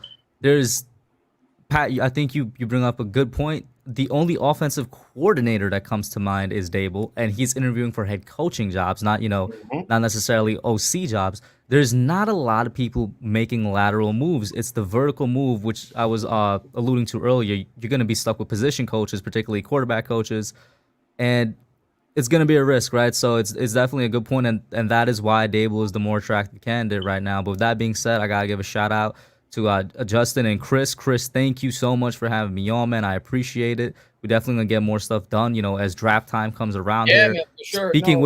Speaking with Patricia was, amazing. Like my first time speaking to a media person, so that was pretty cool. And I thank you for having me, man. I'll be gone. If anybody wants to check out Young Guns, it's at 9:30. Peace, man. Yeah, Hub, man. Thank you so right, much peace, for coming man. on. And definitely have you on the channel soon as the draft is approaching, buddy. Be good, Hub. Just gonna read this real quick. Mike says Daboll, Miami, 97 and 90 humidity in August. Nah. Especially with that facial hair, that wouldn't do too good. And he's got a bald. Yeah. He's got a bald head. You know how much sunscreen that bald head would need? Yeah, no. I'm picturing Daboll now in the cold with the smoke going off the top of his bald head. Right. With the New York Giants. Zahabe says, do you guys think Mara had any input of stretching Jones another year? Is Mara grasping at straws for him? I'll answer first. I'll let you guys feed off of it.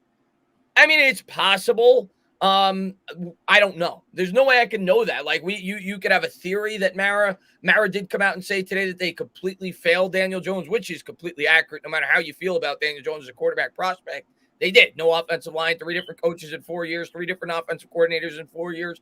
It's been a disaster for the upbringing of Daniel Jones. And to be fair, we don't know definitively what they're going to do yet. I really do believe, he's going to say that, but that we weren't going to trade Odell Beckham. We did. So, we'll see. I do think Daniel Jones is going to be the starting quarterback next year. One, he's kind of the stopgap. He's not making a ton of money. And this draft class, if we're being honest, and maybe opinions will change leading up into the draft with the combines and everything else, most people feel it's not the richest quarterback draft class to begin with. And we don't really have the best supporting roster to fit around a young quarterback. So I do think they're going to bring a much better backup, and there's going to be a competition there. But I do think Jones will be the starter. I would like to think, and especially based on this process of, how it carried out, they completely fired everybody. They brought in 9 GM candidates, and none of which were from within inside the New York Giants organization. I would like to think that Mara did not force Daniel Jones on Joe Schoen. Yeah, I mean, what has Joe Schoen been here for? He was hired Friday last week. So I would really, I don't think he's had a decision made on Daniel Jones in a matter of 5-6 days already. Less than that. It's Tuesday. We're approaching Wednesday. I have no idea what day it is. I've been working like a dog this week. And also, you talked about quarterbacks this year, and the Senior Bowl is coming up, and the Senior Bowl is when I think. Yes, I am. That was my eventual way to plug myself, Chris. That's how professionals do it here. But yeah, Bobby, myself, talking Giants, and some other people. We're going to be going to the Senior Bowl, and the way that you really start when quarterback narratives really start to accelerate is when the Senior Bowl is going on, after the Senior Bowl, and as you approach the combine, there's more tape that's being watched, and then there's more that's being learned about all these different QB prospects, right? Because we're all still watching football. There's playoff football, and then the attention's going to be turned to the college stuff, as the months kind of go on. So this is what, when did Zach Wilson become the consensus number 2 quarterback?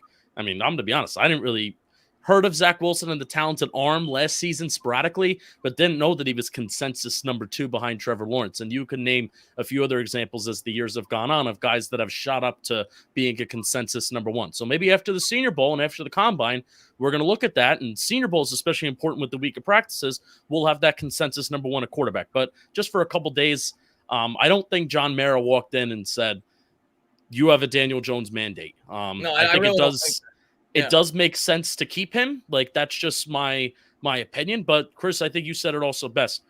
We don't know what's going to happen. We really don't know. They could be hyping Daniel Jones up for a trade. They could be hyping Daniel Jones up for XYZ for whatever. So, and they may not want to give away anything in the draft in case they're worried a team may jump them for a quarterback. Right. Exactly. There's a lot of different reasons why they could be hyping him up, or they could be hyping him up because they believe in him, and I wouldn't mind that either. All right, guys. I got one more thing before I have to go. I got 2 minutes before I get to the show. Go ahead, Pat.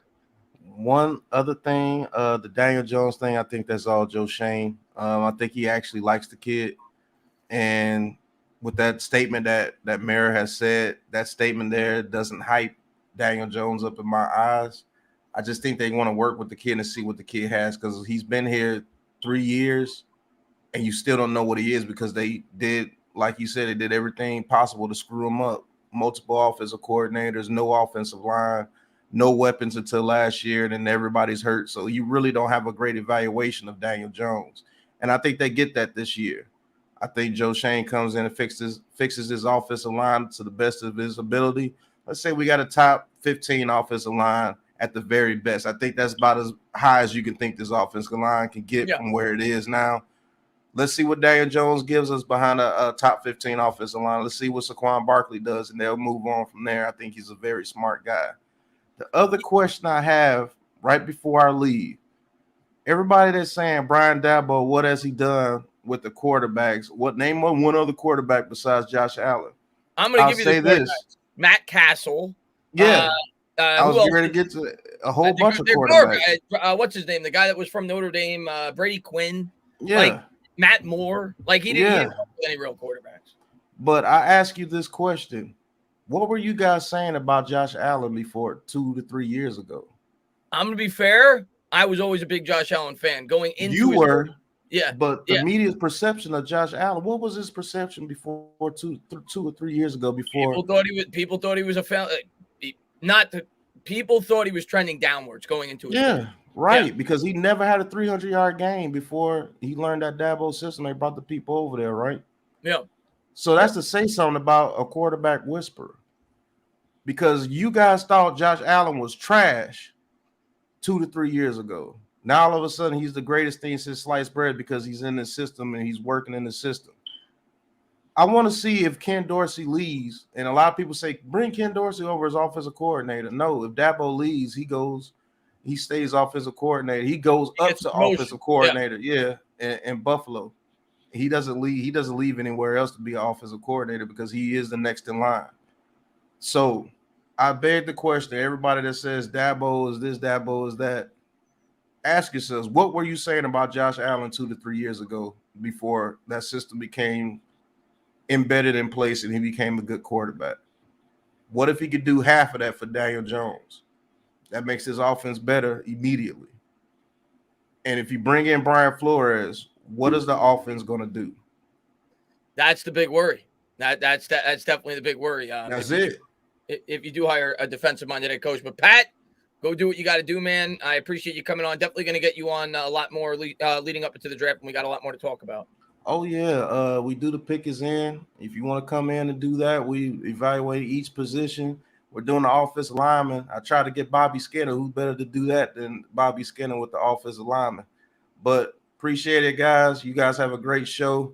I'm finna go do mine. And like I said, think about those questions, man. Be good, Pat, man. Thanks so much for coming on, man. All right. All right. We're going to answer a couple more of these. Then I'll bring on G Nation. And I think I've got Joel in the background as well as LA Sports. We'll get to those as well. John says, stand up, the entertainer. You're the man. Why are y'all wasting time on a horrible, stinking franchise like the Giants? Prepare for more letdowns. He's a big Eagles fan, Justin. So okay. He likes to rub it in. One Super Bowl, and they think they could talk. You sold your soul for that Super Bowl, so congratulations. Sold your soul. But were you surprised this year at how well the Eagles did? Because I had them winning 5 games going into the year. Yeah, I mean, really, the Eagles were supposed to have the season the Giants had.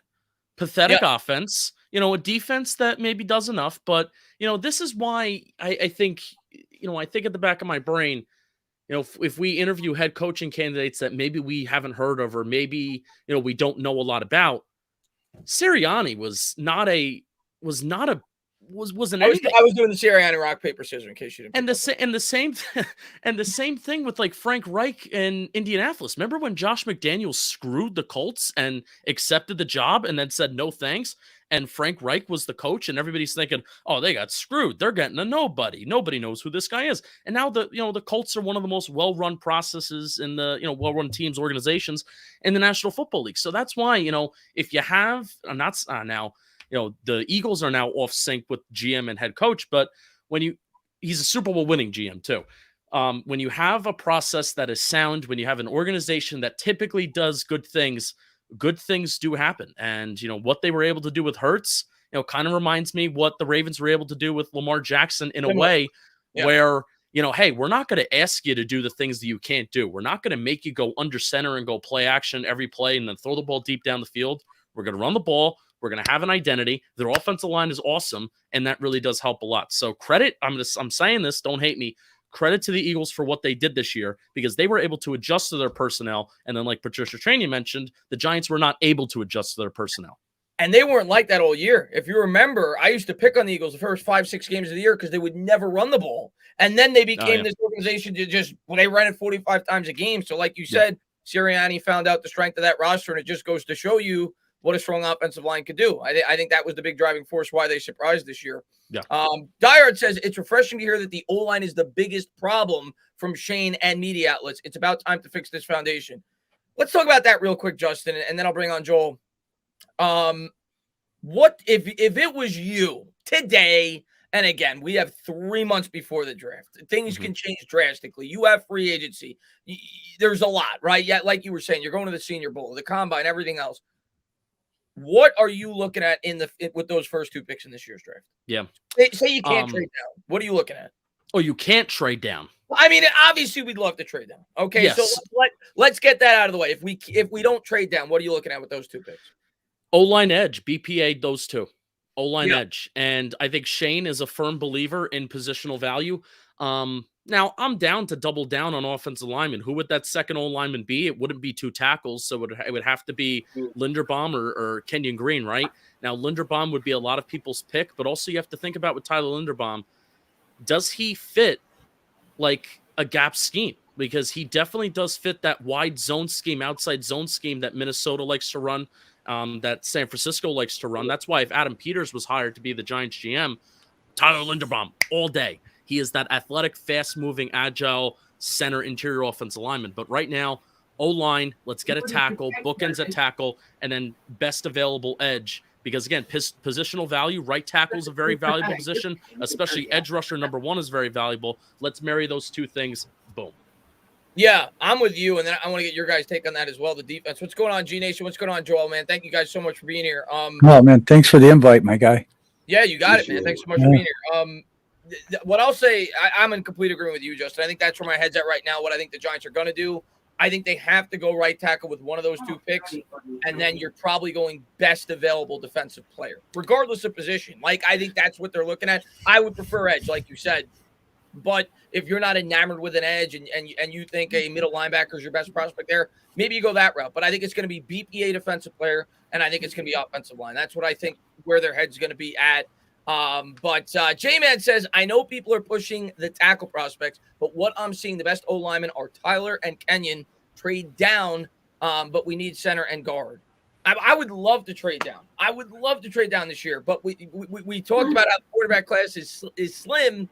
Are there going to be a lot of teams that want to trade up? And I think somebody's going to. You know somebody's going to. Somebody. They do it every year. Yeah, somebody's going to. But, yeah, let's start with Joel, man. What? I know you're a big offensive line guy. Yep. I think you hear echo in the background. I don't know. Oh, sorry. My wife's playing a video game and collaring at people because they're killing her. Oh, okay.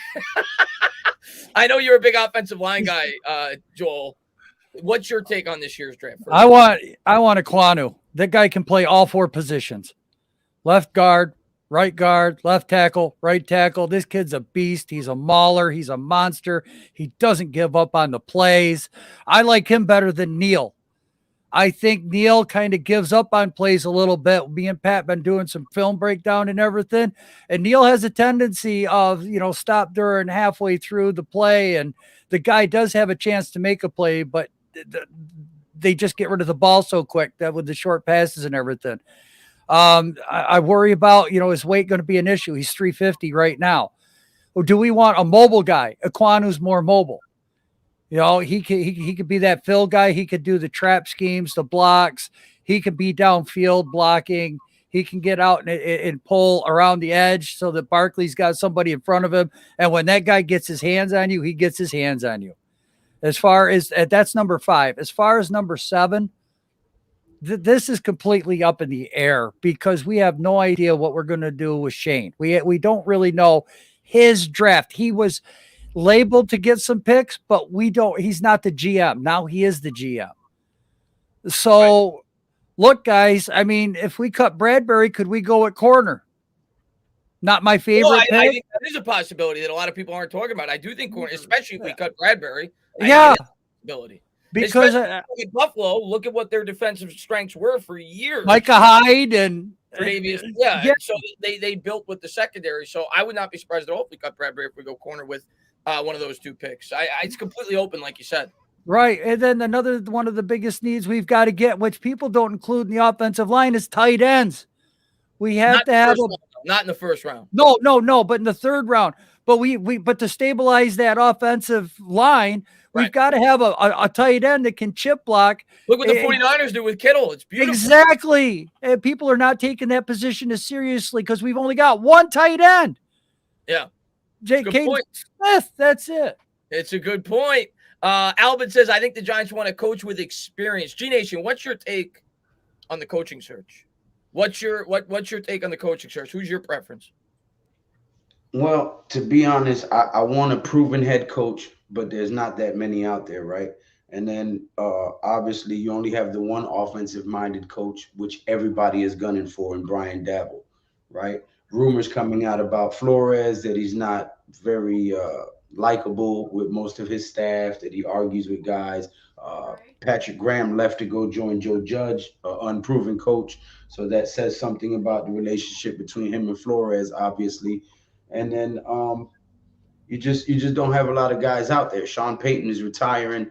You got people talking about Harbaugh, but I haven't even seen nobody reach out to him for an interview or his name even be mentioned in an interview, just rumors and people on YouTube. So really with the head coach search, everything lies with Daboll right now. Yeah, Unless, I think I still think he's the favorite, even though reports came out today. I still think he's the favorite, and I think right now he makes the most sense due to the fact that he's an offensive guy, and you're talking about a team that's been dead last in offense the last 2 years. So, and you'll go ahead. If he's the guy, does he keep Patrick Graham as DC? We don't know. Now the And good who news does he is bring because in? Graham is DC. He's got a lot of options. I actually do think I actually think it's a really realistic chance that if Daboll's head coach, Graham stays, I'm pretty sure they were in New England together. Well, they were. I think they were. Yeah, because Daboll worked in New England for 11 seasons. Yeah, he was there. He was with New England until 2016, and then he went to Alabama for a year. So yeah, I think there is a possibility. Justino says, thanks for all that you do, man. No, thank you. Thank you to everybody for tuning in, all the support you guys always show. And thank you to everybody for being here. Abdur says, Daboll doesn't want to be stuck with DJ and be the fourth coach killed by Daniel Jones' incapability to stay healthy. F Danny Butterfingers. Here's what I'm going to say, Abdur, and this is my take, and everybody's got their own opinion. I'm curious to get all your guys' opinions on this. I think naturally, if you're a GM that's coming in, you have to think about your long-term stability with the organization. You have to think, what moves give me the best opportunity to have long-term success with an organization? If he takes a quarterback this year, if he takes Kenny Pickett, if he takes Malik Willis, his job is on the line out of the gate. Because if that quarterback fails and you pick him in the top 5, he's in trouble. This year, the way I look at it, if I'm a GM coming in, I basically get a free year, a free pass to start building the team the way that I want to build it. And then I put myself on the clock when I go out and get my quarterback in the following draft. That's the way I've been saying that shit for like 2 months. Sorry. And everybody's entitled to their own opinion. But if he takes Malik Willis and he's wrong and Malik Willis is a bust, in 3 years, more than likely he's out of a job. And if I'm him with as bad of a team that the New York Giants are offensively, with all the holes we have on the offensive line, we've only got one lineman right now that you can trust. And even he's had injury troubles. All of our, skill position players have gone down with injuries. I'm looking at it like, do I really want to put a quarterback into this situation, especially in a draft class like this, and start to put myself on the clock?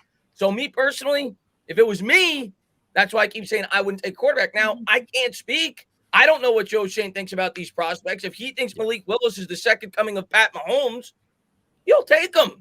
You don't pass up a quarterback talent like that, but I don't know. But that's just my mindset on the situation. Justin, haven't talked too much about Daniel Jones throughout the stream. What's your take on all of that? Yeah. If Joe Schoen thinks that he has the next it at quarterback, take him. Yeah. If you don't think that you have the next it at quarterback, do not take him. You cannot, and should not, in my opinion, force a quarterback pick. I mean, I guess unless it is absolutely necessary. Like you get past free agency, you didn't want to overpay for a stopgap quarterback, and you have a top 5 pick and you don't need to trade up. Then I guess you take a quarterback. But again, then you're, it's an investment of a top 5 pick, number one, but it's a cheap investment for 4 or 5 years, or at least 4 years before that 5th year option. But also it's a 4-year investment that you have made. And that's, so man, if Joe Schoen thinks he has his guy, he takes him. And the good thing about having Daniel Jones in this situation is that in a way, I don't mind if Daniel Jones starts a lot of games while the rookie quarterback does sit on the bench. Versus Eli Manning, I wanted that rookie quarterback to get in right away because Eli really didn't show much towards the latter end of his career. And I think the organization put a lot of pressure on with the moves that they made about, drafting Saquon, signing Nate Solder to big contracts, signing a lot of guys to big contracts. They put pressure on Daniel Jones to kind of, hey, let's go. We kind of got to win, and we kind of have to do something right now. Versus this time around in this regime, I'm willing to be a lot more patient. Why? Daniel Jones can play this year. Quack. Daniel Jones can play a little bit this year. If they do draft a rookie quarterback, they can come in next year. And then, Chris, the timeline that you said is basically the same, because even though the quarterback would be in his second year, it's almost operating as his rookie year. Yeah, that's the way I look at it. Now, again, if he feels he's Pat Mahomes, if he feels like he could be Josh Allen, you take the guy. Of course, you always take a guy if you feel he has that kind of upside. And we're going to find out on draft night what he truly feels about these quarterback prospects. Saint says, what touchdown to interception ratio does Jones need to be to re-sign post 22? There is no touchdown to interception ratio that I'm going to look at. Bottom line is this: the only way.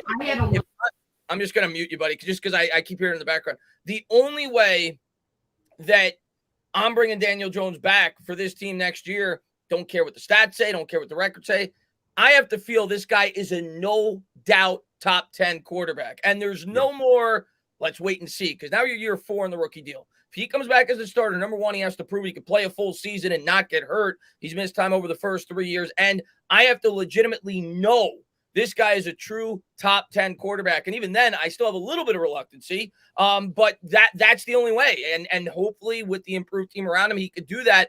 I don't even want to get into stats, though. You got to win games, and you have to prove that you could carry your football team. And if he could do that consistently with an improved team around him, you consider it. Now, the extension and things of that nature, who knows until such time that the season concludes. But he's got a long way to go before I'm starting to think about a potential extension. I do want to say this to piggyback off of that. Go ahead, though. If he wants to make himself secure and make himself look like the genius general manager who came in here and saved the franchise, he won't focus on quarterback. Everybody knows, the analysts, the news reporters, us content creators, the fan base, the free Pepsi knows that the O-line is the worst in the NFL, right? So if he comes in here and he fixes that, even if we fail to make the playoffs for the first 2-3 seasons, but this O-line is blocking their tail off, he will secure his job and give himself enough time to then get the quarterback that he believes in. That's the way I look at it. That's if I was the GM, that's the way that, unless, like Justin said, you felt like there was an unbelievable prospect there. You're muted, by the way. I can't unmute you. Sorry. There you go. Well, let's if we're talking Daniel Jones, let's talk about, let's say we get Flores as the coach, defensive guy. But all right, so guys, I'm supposed to be live right now. Thank you for having me on. Be good, man. Thank you so much for popping in. Right behind you, Lou. Let's look at the OCs that might be a candidate. Ronald Curry, the quarterback's coach for the Saints. Okay, let's look at who he's worked with. This guy might be an up-and-coming OC. You know, he worked with Jameis Winston, Taysom Hill, Ian Book, and Trevor Siemian. Not the greatest in the world, but they did produce.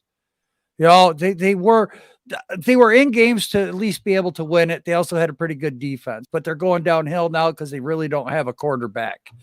You know, what if, you know, we can pull Ken Dorsey if Daboll goes down to Miami? What if he could be the OC? Because he's been working with Josh Allen. He's been in his hip pocket and doing stuff like that. We've got a rookie GM. We have an experienced coach. So we know the GM's going to kind of mess up a little bit. It's just a learning process. You know, he first time in the big shoes. Maybe even Deuce Staley.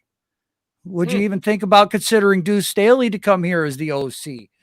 And then Mike Kafka from the Chiefs. He's a quarterback. Yeah.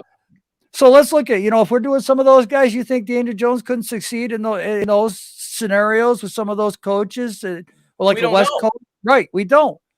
But the other thing I'm going to say about Jones is the reason why I think it's probably, I hope he goes out there and he's the greatest quarterback in the NFL. Of course. I hope he's the greatest franchise quarterback in New York Giants history. He's now going to be learning a new scheme. I don't think he's just going to snap his fingers and it's going to just work like that. I think there's going to be a transition. And I think he's facing an uphill battle. And not to mention, you're going to have 2 young offensive linemen that are going to come in here. They're probably going to take some time to probably adjust and acclimate to the NFL.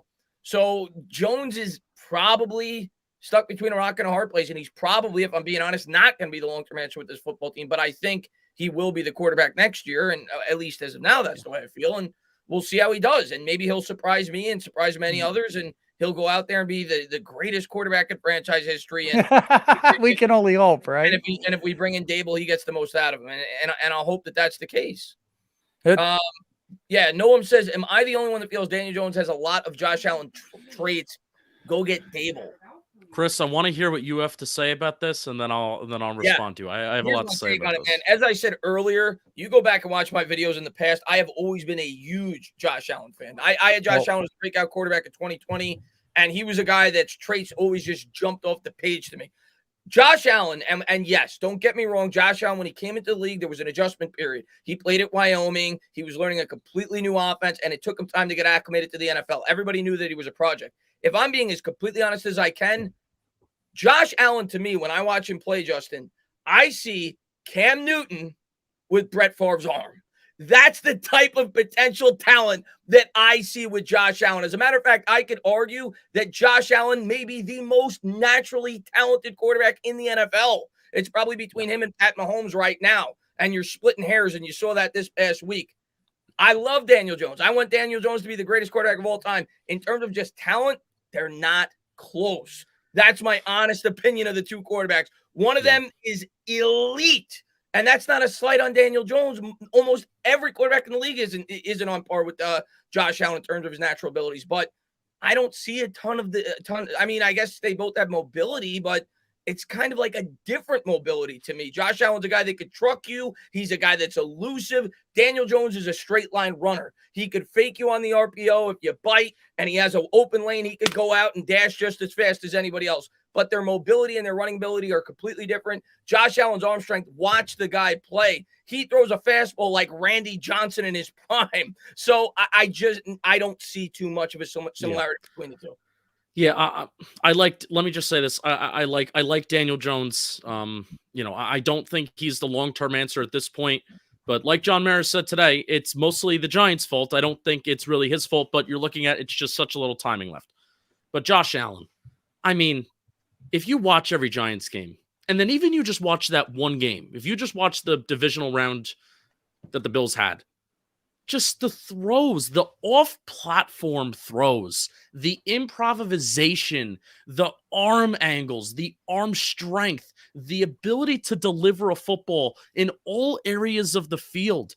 I mean, I'm sorry. Daniel Jones can't do that. And unless that's like out of the 32 starters, Justin, that's like 28 of them. Yeah, that's not even like a slight. It's not even a slight towards Daniel Jones, to be honest. It is just complimenting Josh Allen. Like, there aren't, and this is why quarterback is. I was actually talking with some baseball people at John Boy Media today.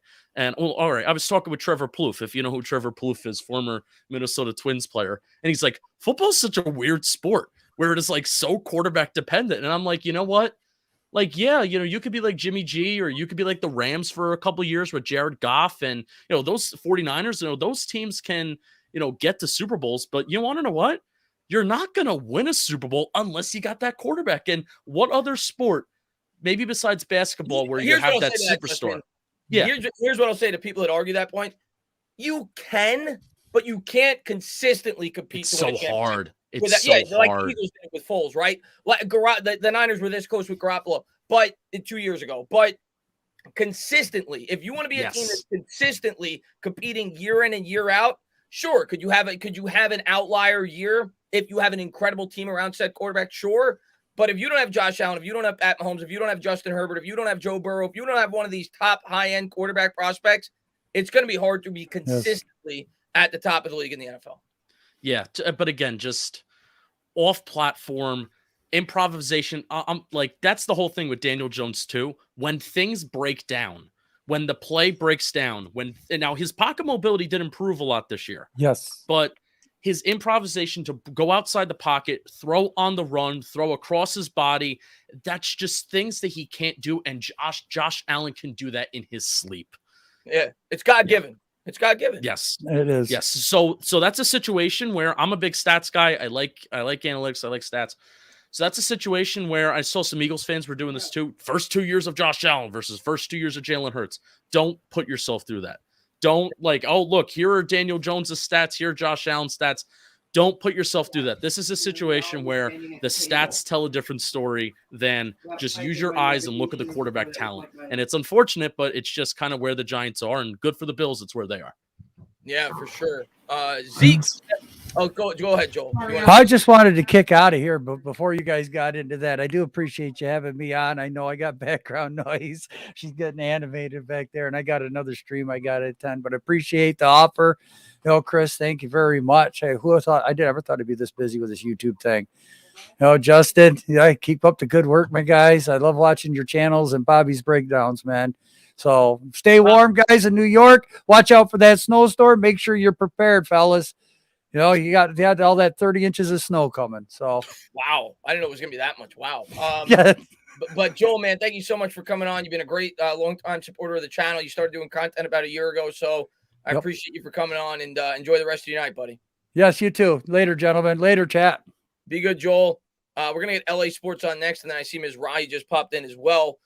Zeke says, thoughts on the new GM. I'm getting happy to be here. Yeah, thoughts on the new GM. I'm getting happy to be here. Yes, man vibes. Give me a so basically what he's saying there, Justin, at least the way I'm reading it, is he's saying when he says yes, man, it's basically he thinks it's another puppet of Mara. Do you get those vibes at all with Joe Schoen? I personally don't. I know that there were a couple things he said today that maybe triggered some fans, but I personally don't. But go ahead. Yeah, and I think the thing that was the most triggering, I guess, was Daniel Jones, but he's been here for less than 7 days. He does not have a full evaluation of Daniel Jones yet. I can promise you that. I can really promise you that. So I'm going to say this, and I hate to contradict Patricia Traina, but I'm a fan, and I don't have media credentials, so nobody can take it away from me. The Giants and Joe Schoen were talking for a little while. I heard that. I figured. Because I saw you talking about that guy for like by week 10. I'm like, Justin's got to know something. Yeah, man. Yeah, I knew a little something. It was the Bears game. I got a text message and my eyes opened a little bit, and I said, and I should have just said it. I shouldn't have been such a wuss. I should have just came out and said it, but I said, a guy named Joe from the AFC East is going to eventually be interviewed for the Giants GM job. There was no interview during the season, so I don't want to imply that, because that is illegal, and the Giants can and will get in trouble for that. But to think that they didn't know that Dave Gettleman was going to fire/retire, be fired/retire, and to think that John Mara was not starting the GM search, at least looking into people, talking to people, talking through back chat. Yes. And it was not a coincidence that Joe Maybe Schoen was a Twitter troll account or something. Yeah, exactly. Well, exactly, because we've seen how much the Giants like to, these former employees of the Giants like to use them, right? They're other accounts. Yeah, Mustang lover. You had Steve Verderosa that loves Corvettes, and then Chris Pettit who loves Mustangs, and they clashed the scouting department. But anyway, so I had that video out, a look into potential Giants GM candidate Joe Schoen the day that Dave Gettleman retired. I was like, all right, this guy's going to be it. And it's not a coincidence that he was the first guy that was Zoom interviewed, and it's not a coincidence that he was the first guy that was brought in for an in-person interview. So you can hear that, and in terms of that Yes Man super chat that we got, the Yes Man comment, you could look at that and say, you want to know what? If Joe Schoen was the shoe-in, which that is a worry in the back of my brain, not the front. Back of my brain, was Joe Schoen just always the guy? And even though they did talk to a lot of people, was Joe Schoen always just going to be the guy?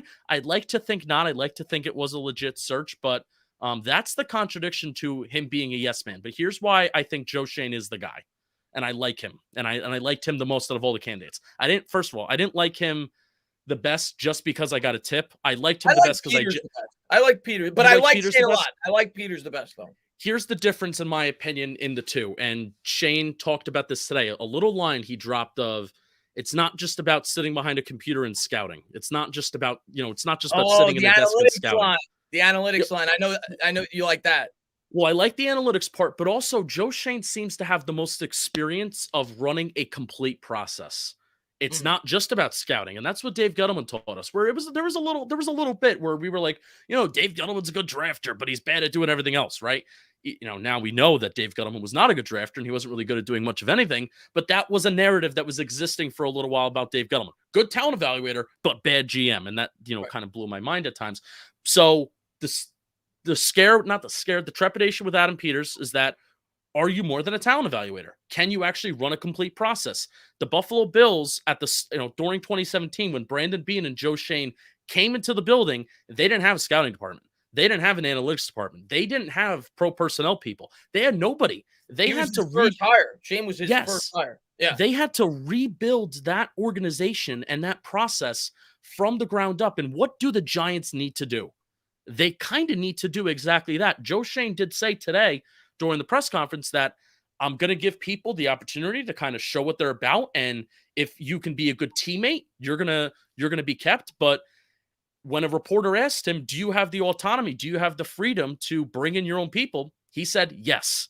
So that is what the Giants need to do. They kind of need to get these lifers out of here. And if Joe Schoen can pick them off, whoever's not going to be a good teammate, he has the experience doing that, building it from the ground up. And that's why I like him. And I think he will. I just don't think it'll happen like that. I don't think it's going to Correct. happen day one. I think it's going to be a slow and steady process. Probably by next year, you'll see him bring in the guys that replace, rather, the guys that he wants to replace. LA Sports going to bring you in 1 second. He says, how much do you think it would cost to get Mike Munchak to come fix our O-line problems? A Giants fan can only... Yeah, I've seen a lot of people bring him up as a possibility. And who was it? A couple people on Twitter brought him up as a possibility. They said give him an empty checkbook.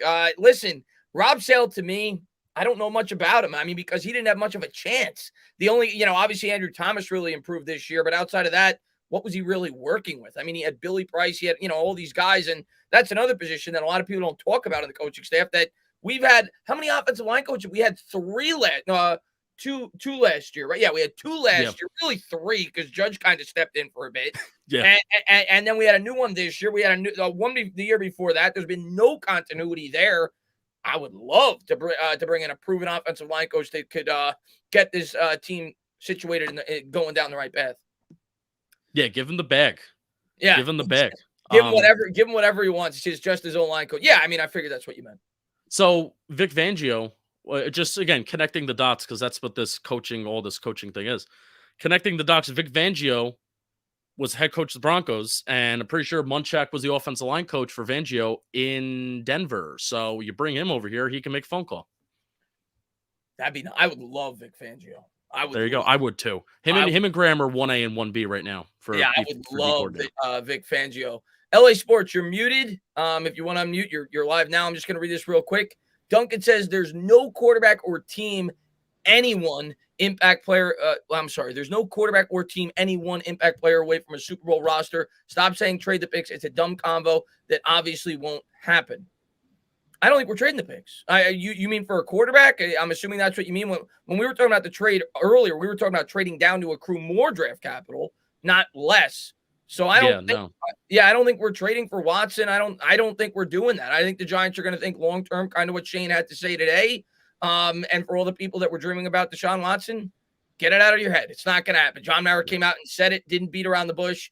If anything, the Giants are going to try to accrue more draft capital. And the other thing that I don't see a lot of people talking about, I don't want the Giants to spend at all, Justin, in free agency this year. Now, of course, you want to get a 1-year deal here and there, but the reason is you accrue more draft capital. You get comp picks for these guys. You let Evan Ingram walk. You let Jabril Peppers walk. You let Will Hernandez walk. You hope to get 4th, 5th round comp picks for these guys. You get more draft capital in the following draft. I think that's what Shane's approach should be going into this offseason, because if you spend more, it offsets the comp pick. You don't get it. So that's my outlook. Now, 1-year deals, sure, but I don't want them going out there spending 3-4-year contracts on this roster. I want them to start building up through the draft, kind of like what Shane said when he hinted at today that the head coach coming in better be okay coaching younger players. Yeah, I don't even think they're going to have the space to give out multi-year deals. So unless they backloaded contracts, which would be a disaster. Let's not do that. No. We already did that last year. We're in this spot. So no, thank you. But LA Sports, what's going on, buddy? You there? You're muted again, LA Sports. I'm going to give him a minute, and then I'll bring Mizrahi on if he doesn't respond. Met says, say no to a 10-man coach. He does not like Tom Thibodeau. So I guess that's the reference there. What's going on, Mets, man? Thanks for popping the stream, buddy. And Sean says, I think the Giants should buy low on Drew Lock. Run those 2 next year for some competition, and then go big on a franchise quarterback the following year. Justin, all right. I've been a guy that's come out and said, and he's still got his mic muted, so I'll bring on Mizrahi in a second. I've been a guy that's come out and said that I think if they definitely need to upgrade the backup quarterback position. We can't go into next year with Mike Glennon. Drew Lock definitely has some upside, okay? Let's start off by saying that. I get it. I get like his draw. But to me, if you're going to bring in an outsider, I think it's got to be Trubisky. I think that has to be, especially if you bring in Daboll. If you bring in Daboll, I'm assuming they're bringing in Daboll. If they bring in Daboll, I think Trubisky has a similar skill set to that of Daniel Jones. He's got some mobility. Obviously, they felt that he fit the Buffalo scheme really well. So if you bring in Daboll, I just think Trubisky is like a natural transition as the guy that should be the favorite to bring in. Another name that people have brought about is Jordan Love if Aaron Rodgers stays there, but I don't think that's going to happen. I think Rodgers looks like he's probably going to leave. But for me, it's Trubisky. Any preference for you in terms of a potential backup quarterback? Taking Bobby's point, but also I'll have my point too. I kind of just want a guy that can move, because at least if they can move, at least if they can move and if they can run a little bit, then it gives you a shot for somewhat of a positive play versus a backup quarterback. Playbook may be limited or play breaks down, and then it's just, all right, I'm either going to take a sack, throw the ball away, or I'm going to try and improvise and scramble, but I can't run, so I'm going to be chased down anyway. So give me a guy that can move, but also, Chris, is it bad even after this year? And I'm a fan, and I'm kind of have my fan brain on and maybe analyst brain off for a second. I really don't care about backup quarterback. I even after this year, I really don't, because the people that are dying for a really good backup quarterback, if we're being honest, I think are the people that just want Daniel Jones replaced. And they want to be able to say, bring that guy in. He's got some, bring Tyrod Taylor, and the guy's been able to win games before in the NFL. Daniel Jones is struggling to bring him in. But I'm with you. It's not like if we bring in Tyrod Taylor or Mitch Trubisky or Marcus Mariota, those guys are going to come to this team and win a lot of football games. So yes, we got him. So it's not like I guess like people want to put more pressure on Daniel Jones, I suppose. And I do think it's important to have a quarterback, especially with Daniel Jones' injury history, his first 3 years in the league, that has a lot more to him than a guy like Mike Glennon. But yeah, it's not like I'm going to think the Giants win total is going to spike if we bring in a better backup quarterback. It just no. I just want to bring in a guy that won't embarrass us if Daniel Jones goes down with an injury. Yeah, I'm right there with you. I kind of, if your quarterback one goes down, that means a lot for your season. So if the Giants ever get in a position where they're in a healthy cap space, then yes, let's go after one of those main backup QBs. But until they get in a healthy cap space situation, I'm not going to go out there and really prioritize overspending for that backup quarterback. So. Yeah, I think that's fair. Trubisky was only like $3 million this year, though. I do think you could find somebody, especially if there's a guy that wants an opportunity to prove himself and maybe potentially get a starting job somewhere else the following year. He may look at the situation and say, I got Daniel Jones, struggling quarterback, injury history. Somebody may be willing to take this job for a little bit less than maybe they could get somewhere else. That's the way I look at it. Yeah. Miz, what's going on, buddy? Hey, what's going on, Tina? What's up, Justin? How you doing? What did you think of the interview today? Hey guys, all right? The press conference. All right, I sent you a message because I just started Twitter a few days ago, so I'm really learning it. And I didn't know that you put it out linked into the group chat with Pat and everyone. I'm usually with them, so I just looked in there. I sent you messages, but you were on the show already, so yeah. What's going on? What's going on, man? I appreciate you for popping in, man. Let me see what I wanted to say, man. I'll tell you this, man. I was calling for this guy, Joe Schoen, about 2 weeks ago, okay? I want Daboll more than anybody out there by a lot. There's nothing to even think about. And I'm one guy who thinks that he's already been hired under the table. I don't buy the stupid rumors tonight, okay? I think that guy's the guy. They come together. They've been doing something nice up there in Buffalo. I'd like just a small piece of that, if anything. And Let me give you a hypothetical, and I do think Daboll's the favorite. In the draft, it goes like this. Oh, go ahead. Yes, I listen. Maybe I'm a little bit out there. I thought there was already an understanding, and that the Giants have to go through the process. They have to give Flores his interview, and whoever else, you got to do the right thing. But I still think that Shane and Daboll come together, and the fact that there's all these rumors that Daboll has already put together somewhat of a staff. I hear Wink this morning on WFN. They're reporting Rob Ryan. So these things aren't happening for nothing. I think that these things, you already have an understanding sometimes without the official, because you have to go through that process with the other guys. You have to Oh, I think Miz froze be on us. fair. There you You go. also have the Rooney Rule.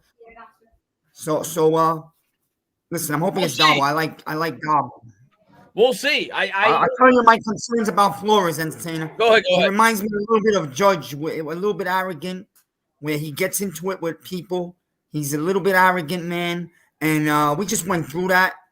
And I look at Daboll as a real guy, a real coach. You know, look what he's done up there. I understand they have Josh Allen and we don't. But this guy looks like a humble guy. He just looks like he fits the Giants organization, man. He just does. And him and Shane been there. Schoen, I'll get his name right at some point. They've been together for a while. You're right, Shane. I think it's the right thing to do, right? So I also like that he pounded the O-line today. You know I've been big on that. If you guys know me, there is no more ignoring this O-line. I'm just gonna read this real quick. And I'm with you. What do you think about that, man? Yeah, no. Listen, man. I'm definitely excited. I think there's a delay on your end because we're kind of cutting each other off. But yeah, no. I'm a huge O-line guy, so I definitely like hearing that Joe Schoen said that that's going to be a priority of his for sure. It's something that the New York Giants have needed to fix for 12 years. As far as Daboll goes, listen, I think he's the favorite, but I don't think it's a foregone conclusion like you said. I do think he's the favorite. And if I had to pick, I think he will be the New York Giants' next head coach. But we were saying the same thing last time around about Matt Rule. And then suddenly there was a team that was desperate enough to bring him in that offered him a 7-year deal. Are the New York Giants going to be willing to do that for Brian Daboll? I don't know. Miami might, because Miami may look at Tua Tagovailoa and say, listen, this was a guy that did really good things with him at Alabama. We want Tua to be the quarterback of our future. Let's give this guy a big contract. Let's blow him out of the water and make sure that the New York Giants don't go out and get this guy. So I don't think anything is set in stone. I do think that he's more than likely going to be the Giants head coach, but I don't think it's set in stone. Alphabet says, why are people so high on Flores? He's a sub-500 coach for Belichick's tree. He's tried to be the Belichick of Miami. Isn't that the same as Joe Judge in New Jersey? And I think that would be the storyline from a lot of people that would not want to bring him in, kind of like what Miz just said. He's a guy that, he at least gives off those vibes, or at least that's what people think about him. Similar to a guy like Joe Judge, a guy that tried to impersonate Bill Belichick. Things didn't work out.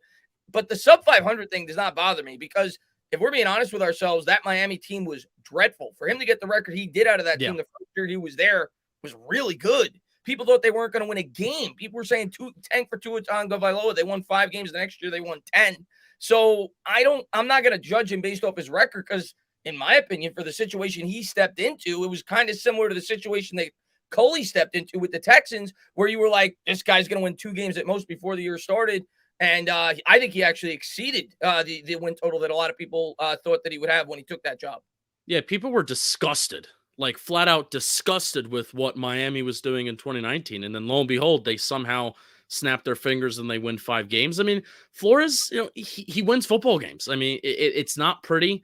It's not great, but he does win football games. But I am with the people that, I will admit, if Flores is the guy, I won't be a negative Nancy, the day that it happens, but there will be the thing that will take up a lot of my mind as a fan and be like, I almost just feel like Brian Flores has worse people skills than Joe Judge, but always bad offenses. I mean, that's the common theme, I think that's the word. I think there's worries for either one of these guys, by the way. I think if you're being fair, there's worries for Daboll too. Yes. But listen, whoever they hire, I'm going to give a chance. I'm going to give him an opportunity. It's Joe Shane's decisions. He's going to live and die with the head coach that he brings in, and I just hope that he makes the right choice. And I think as a fan base, we got to give the guy an opportunity to take his pick. Yeah, the Giants have actually earned this time around, because they had the extensive GM search, and they have had, for the candidates that are available this offseason for head coach, there is no slam dunk head coach candidate this offseason where we're going to be like, damn, we missed out on that guy. You know what I mean? So they've done a good enough job with their head coach search where, Chris, you're right. Unlike 2018, unlike 2020, where they didn't deserve the fans' trust. I think now they've deserved the fans' trust and the fans' patience. That's at least my opinion. They do need to show progress this year. Do not get me wrong.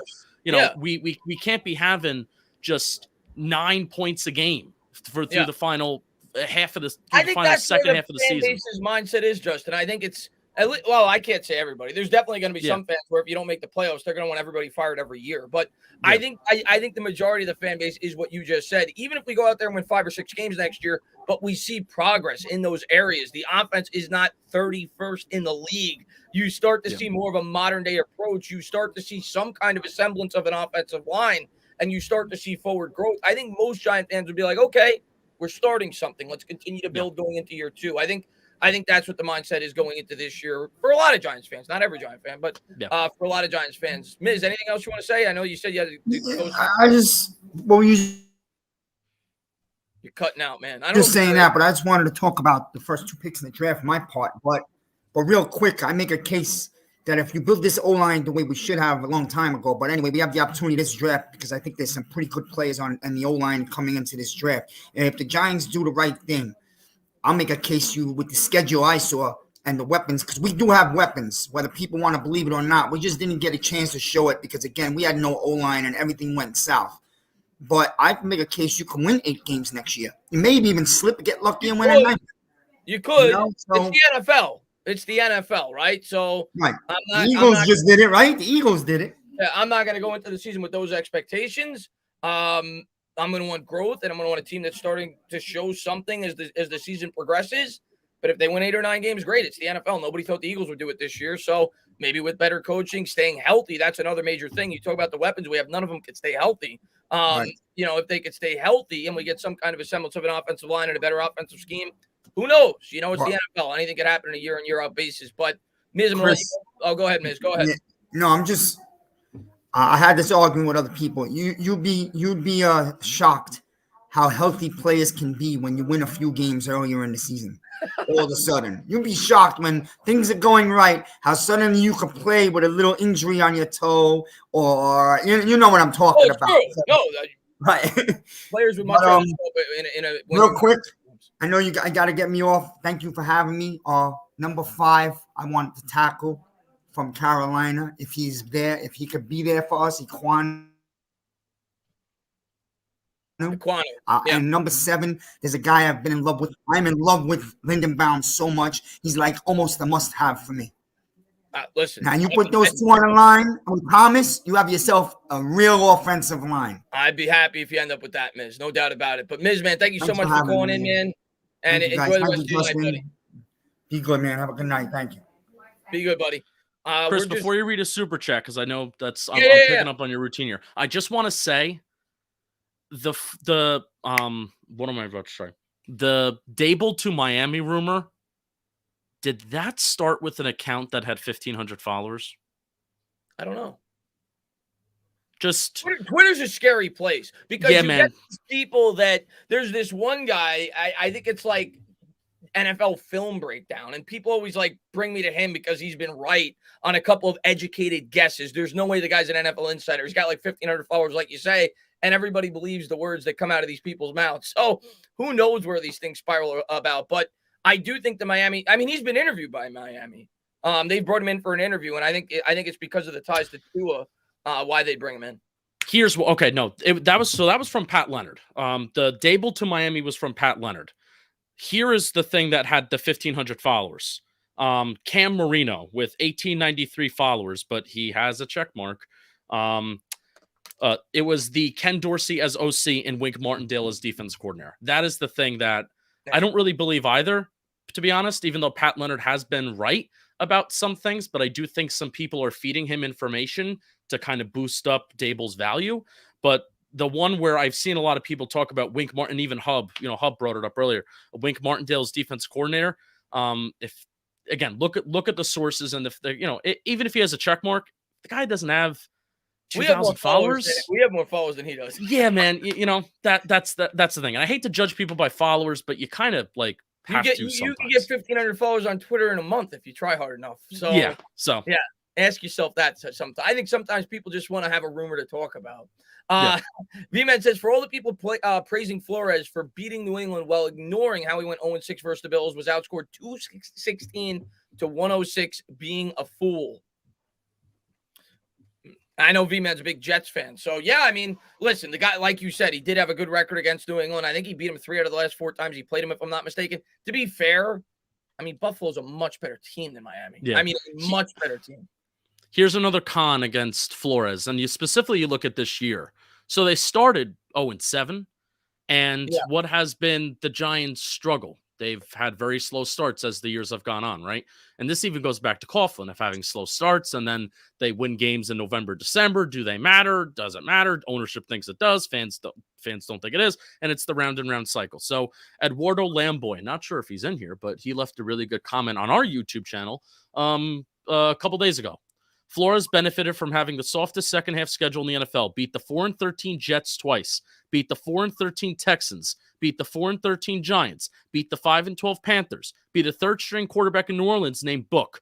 Beat an injury-depleted Ravens team. I do think that was a good victory, but I see the point. Well, that was still no Lamar Jackson, though. Swept a New England team led by rookie quarterback, got their asses waxed by Buffalo 2 times, Indy, Tennessee, Kansas City. Lost at the time to a winless Jags team. And Eduardo adds, don't want him anywhere near New York. So that's also a good point. Yeah, no, I think there's legitimacy to that. I remember a lot of people saying that on Twitter during the winning streak, and they said, look who he's beaten. To be fair, it's the NFL. To win 8 out of 9 games is still impressive to me, but it's less impressive when you factor in the opponents they went up against. I think the biggest thing that impresses me out of it, though, we talked about, like Miz just said, like it's a lot easier to come to work when you're winning football games. I think the sign of a good head coach is getting your team to continue to compete even when they were 1-7. And he got them to continue to fight and finish 9-8. The other thing is when you go back and look at the Miami Dolphins, I think they started really poorly even the year before when they went 10-6. I think they started like 1-4. They got off to a bad start the year before as well. So it's a good point you bring up about the red flag. We're all too familiar with it as Giants fans. Only 2 every single year. Chris, I mean, especially just as a, so now I have my content creator brain on, not just my fan brain on. Content creator on. It's demoralizing for us as content creators to like, come on, man. We're in the month of October. We're in the month of October, and we're getting questions about the draft.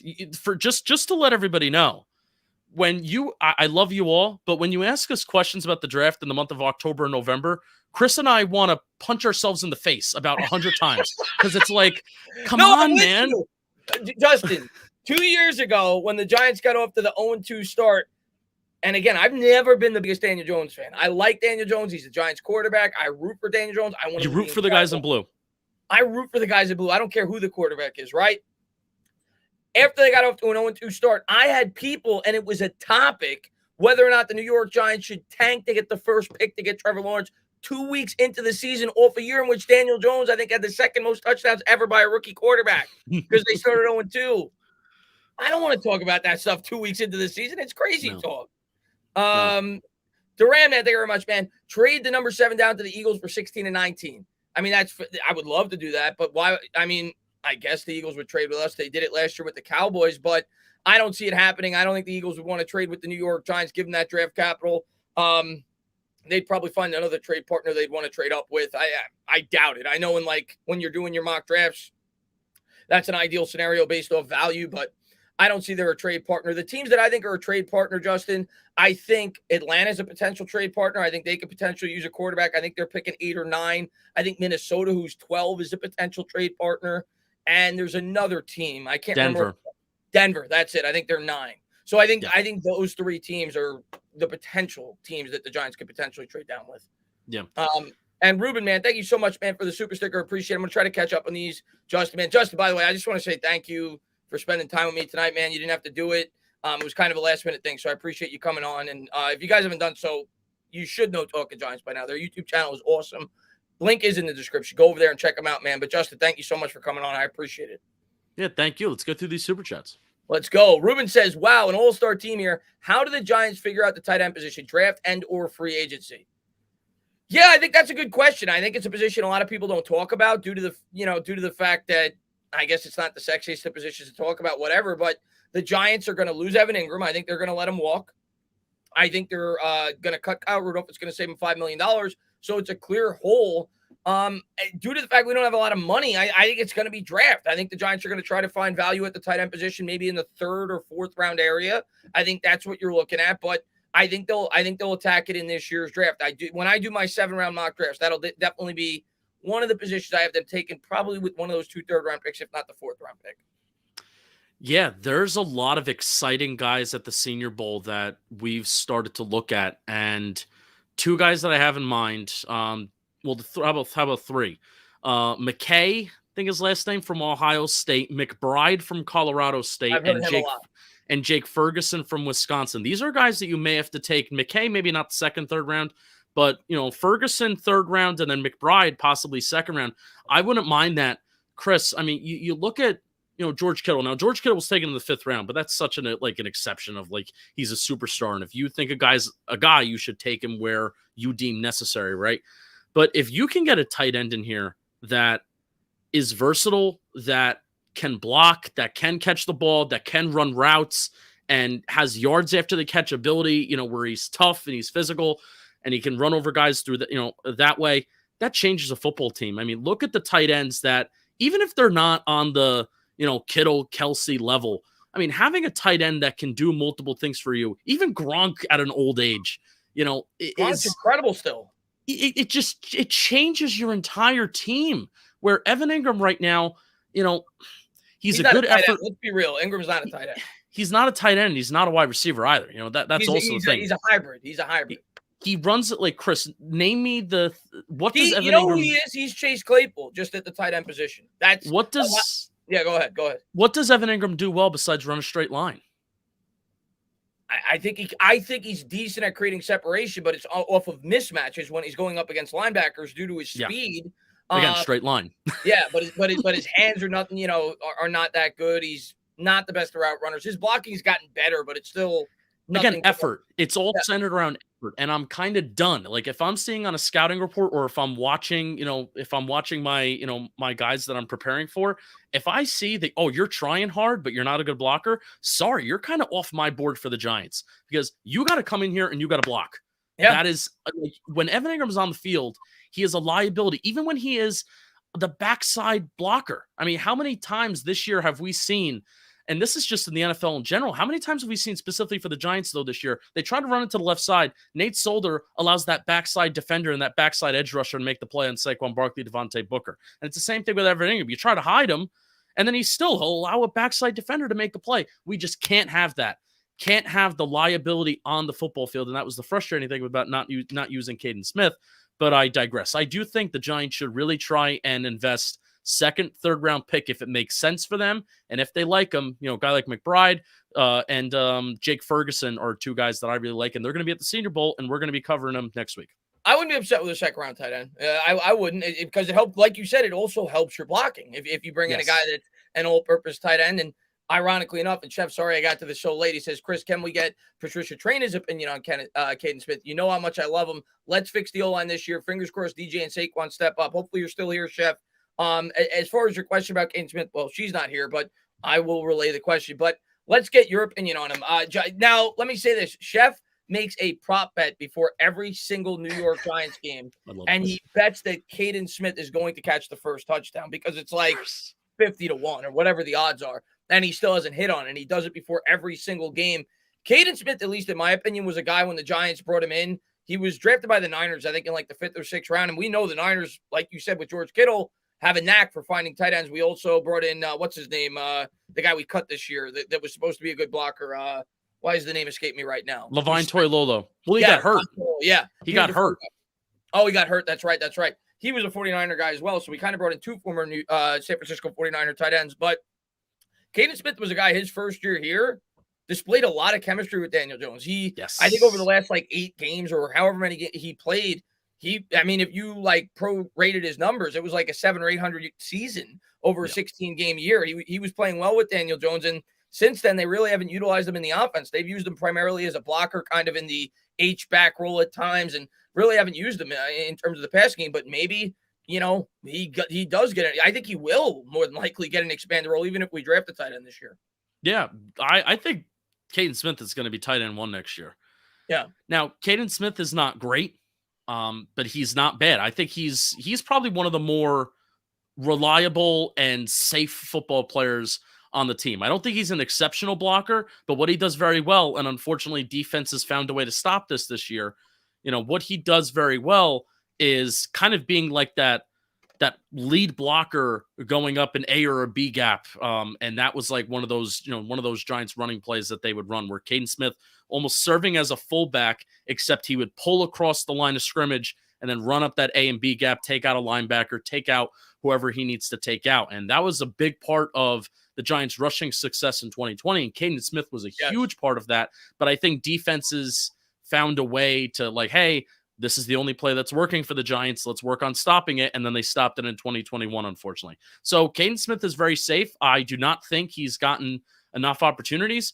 I mean, remember that preseason game against the Patriots? How awesome that touchdown catch was? Every single time that Caden Smith has gotten an opportunity, maybe he hasn't done great, but he hasn't disappointed. And that's the main thing. I like him, especially as a tight end 2 long term. I like him. I hope he's a guy that sticks around. And he's cheap. It's value. Joe. I think Joe Schoen. He's talking about value and he's introducing like positional value. Caden Smith is great value. A guy that is virtually nothing on the salary cap, and that's why the Kyle Rudolph signing was so questionable too, where you rework Levine Toilolo's contract.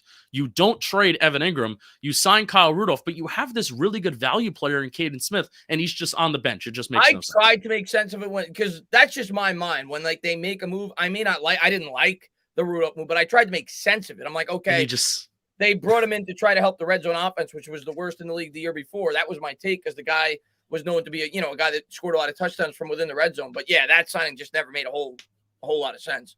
Yeah.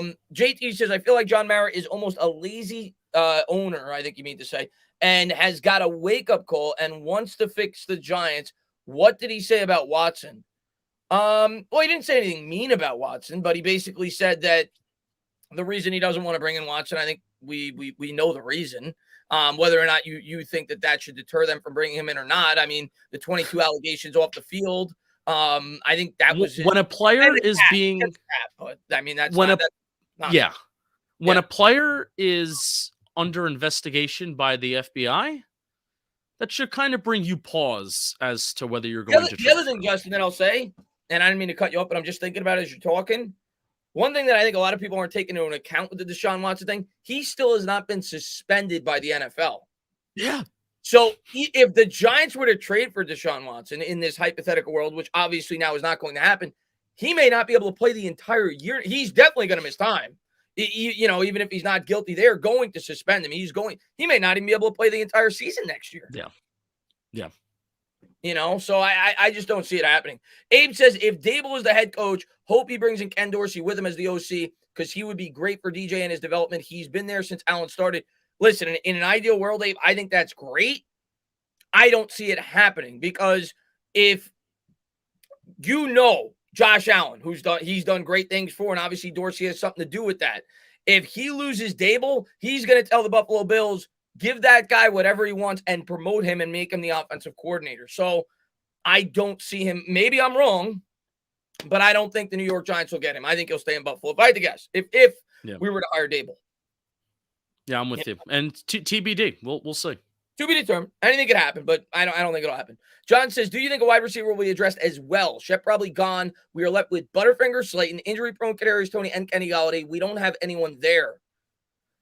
I mean, I would think they're going to draft a wide receiver. Now, I don't want to say they definitely will because we thought they definitely would in 2020, and then they took 3 offensive linemen, and they never touched a wide receiver in the draft. When you're doing these mock drafts, Justin, you're like, oh, yeah, they'll take a wide receiver in the 3rd or the 4th.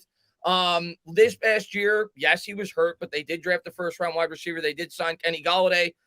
I definitely think we need another wide receiver. Don't get me wrong, but I don't think it's a foregone conclusion. I think as the draft goes along, you don't so much draft for need as much as you draft for BPA on your board. And if the New York Giants think that there's, a guy at a different position, they have much higher ranked than a wide receiver, they may not take a wide receiver. I don't think they'll take a receiver in the first 2 rounds, if I had to guess. But possibly in the 3rd or later, but I don't think it'll be in the first 2 rounds. Yeah. All right, so you mentioned the 2020 draft, and that was a draft where I really wanted them to take a wide receiver. That was a draft where there was a lot of wide receivers on even day 3 that were still kind of exciting. And we did 49ers research with Adam Peters, and I just remember a guy that I liked out of the 2020 draft, Jawan Jennings. He was taken in the 7th round by the 49ers, contributing right now and actually a really solid target for them. He's doing well. He's got a lot of touchdowns. Yeah, 2 touchdown catches the last week of the season against the Rams. He was drafted in the 7th round. Gary Brightwell was drafted. No, 2020 draft. I'm sorry. So that's wrong. Gary Brightwell was drafted in the 6th round, but 2021. Let's just use before Gary Brightwell, Elijah Mitchell. TJ Brunson. TJ Brunson was drafted in the 6th round of the 2020 draft. TJ Brunson was on the football team for a hot second, and then he was gone. So, I think that was a flawed process and misevaluation by the Giants in 2020 by not taking one of those wide receivers that had a lot of upside. So I do think that will happen this year. And you look at, for Joe Schoen, let's look at Buffalo. Gabriel Davis was a 4th round pick. Gabriel Davis killed it this past weekend. And it's not just a 1-game sample size of me saying that, oh, Gabriel Davis is a solid target in Buffalo just because of that 1 game. For a 4th round pick, I think Gabriel Davis is exactly what we wanted Darius Slayton to be, a big play guy, that doesn't catch all the balls in the world, but he is solid enough, and he's that reliable kind of number 3 target in Buffalo behind Beasley and behind Stephon Diggs. So I think Buffalo and Joe Schoen, hopefully they have some of the experience of, hey, can we find the next Gabriel Davis? Can we find the next Darius Slayton? Except let's tap into that 2019 success where maybe we can get a wide receiver day 2, day 3, and they can be here and they can contribute and they can be solid. Because I think out of a lot of positions, I think wide receiver is one of the more feasibly possible. Yeah, one of the more feasibly possible positions to expect. Like, hey, maybe they can do something despite them being a 4th or a 5th round pick. Yeah, especially when you factor in an improved offensive scheme and everything else. Maybe you do bring in a guy that's great. You want to hear a stat that's going to make you throw up? Gabriel Davis in that game, and hopefully you guys have vomit bags if you're watching right now in the chat. Gabriel Davis in that game caught 1 less touchdown. In that one playoff game, caught 1 less touchdown than the New York Giants' entire receiving corps for the 2021 season. Our receivers had 5 touchdown catches this year combined. And, of course, Tony catch 1.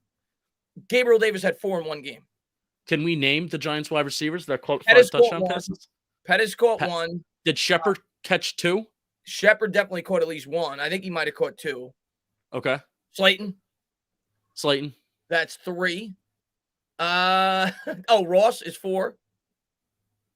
And I don't remember. That might be it. No, there's 5. I looked it up. Oh, there's 5 there's 5 total touchdowns. 5 total touchdowns, but those are all the receivers. That's it. I think it's Slayton, Shepard, Ross, and Pettis. I think those Slayton, Shepard, Ross, and probably the only one that's on the team next year is Slayton, right? Yeah, I think he's got to be back because of his contract. That's really upsetting. We're only going to have 1 wide receiver, most likely on the roster next year, that caught a touchdown pass in 2020. That's nice. Oh God, Juice Alert, man! I hope you're still here, man. I know I got to these late because I had a lot of people on the panel. Thank you so much for popping in. He says, I understand it would take a lot to get him, but very puzzled as to why Mara is shutting off the Watson trade talk. Deshaun Watson is elite and could make Big Blue relevant and an eventual Super Bowl contender. Listen, everybody's entitled to their own opinion on this. I think his reasoning is like I just said. I think it's because of, like Justin just said, the FBI talk, and that's the reasoning. And the fact that he more than likely would have to sit out at least 8 games or a full season next year. What I will say, if you watch those games, Justin, and it's not going to be Watson, but the New York Giants, if they want to compete year in and year out, like we said earlier in the stream, you need a upper echelon quarterback. Nobody's going to deny that. So I understand why Giants fans are so driven to Deshaun Watson, but it's not going to happen. And that's the reasoning. You could choose to agree with it or not, but that's the reasoning why Mara has no interest in bringing him in, because of the FBI and the 22 allegations and everything else. Yep. Daryl, man, thank you very much. Why no talk of Eric Bieniemy? We brought Eric Bieniemy in last time around for a head coaching interview, and my guess would be they probably weren't impressed with him. Otherwise, they probably would have brought him back for another one. But that's the only conclusion I could come up with. Bieniemy's kind of cooled off, in terms of, because there was 3 years there where people were prepping him up to be the next great thing in terms of the head coach. My questions with Bieniemy were always this, Justin. 1, he never called the plays under Andy Reid. 2, he's had off the field troubles. The guy's had a DUI.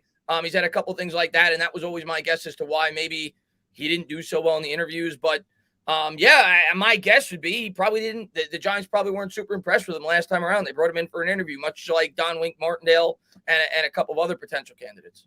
Yeah, NFL teams usually know things that we don't, and people talk to people, and I know this guy that knows this guy, and I have an opinion on this guy. So, and who's to say that Eric Bieniemy can't be a good head coach? But also the thing that I go back to is Joe. We want to have a football team, and we want to have a staff where GM, head coach, OC, and the entire staff is organized and sharing the same philosophy and having the same vision. And if that requires, hey, Joe Schoen wants to bring in some people that he's familiar with, and then Joe Schoen's head coach wants to bring in his staff that he's familiar with, or knows that they have a shared vision, that's the key. And maybe it just comes down to not having a shared vision. Joe Schoen and Eric Bieniemy not having a shared vision, and Joe Schoen already knows that. Again, that's an inference. Yeah, I'm gonna let you. Whenever you got to go, Justin. By the way, don't feel the need to have to stay on here. I'm not trying. I don't want you to feel like you're forced to stay on. I just have to get to these. So I appreciate you for being here, man. I think you're doing a fantastic job. I love the conversation we're having tonight. Ian says, fellas, with Shane preaching continuity as an organization, do you think there's a chance they bring in a younger head coach versus a Flo Quinn trying to eventually get another head coaching job? Yes, I do. I mean, earlier somebody brought up Caldwell, and I said the exact reason why I don't think they'd hire him is due to his age. And some people may look at that and they'll be like, that's ageism. That's not fair. I think you're looking at a GM who's 42 years old, who he doesn't want to have to hire a new head coach in 5 years or 4 years or 3 years or whatever. He wants the next Mike Tomlin. He wants the next, John Harbaugh with the Ravens. He wants a guy that he knows is going to be there, or he hopes is going to be there for the next 10 to 15 years. So yes, I do think he would try to target somebody that was on the younger. He doesn't have to be 35, but I don't think he's looking to bring in a guy that's like in his upper 50s or, lower 60s. How old do you think Brian Daboll is? Or if you looked it up? I have not looked it up. How old do you think he is? Now that you mention it, Daboll's been in the league for Daboll's resume dates all the way back to, I think, 97, 98. This is going to shock you. And let me do the math. 97, 98, I think that was College Bowl. I'll say he was 23 when he got that job. So that's just me guessing. 98, 08 would be 33. I'll go 47, 48. He's 46.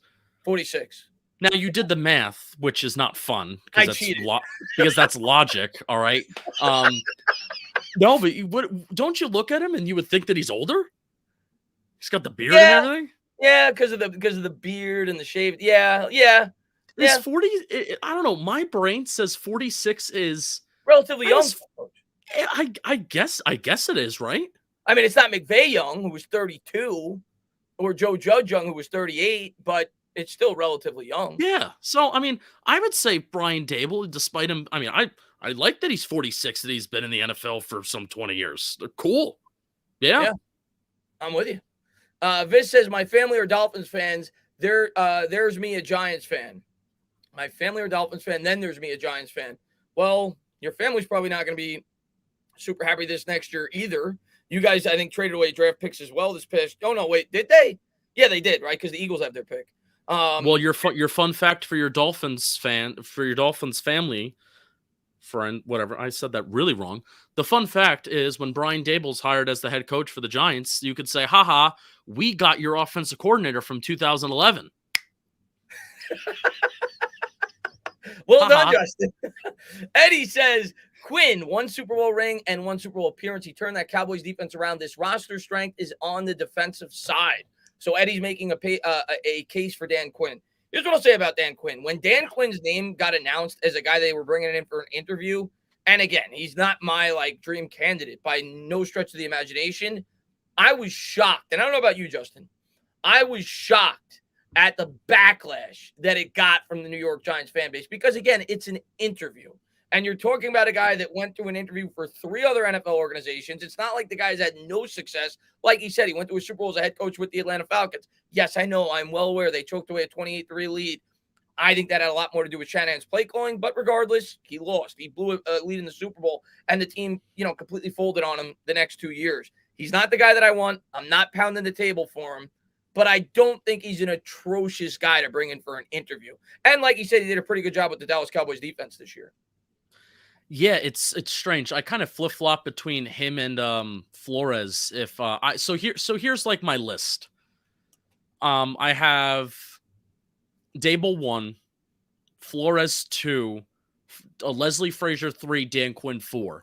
But 2, 3, and 4 kind of flip all the time for me. 1 stays the same with Daboll, but 2, 3, 4, particularly I flip Flores and Quinn, where it's like, Flores I could be down on if I really am getting nervous about all the things in Miami.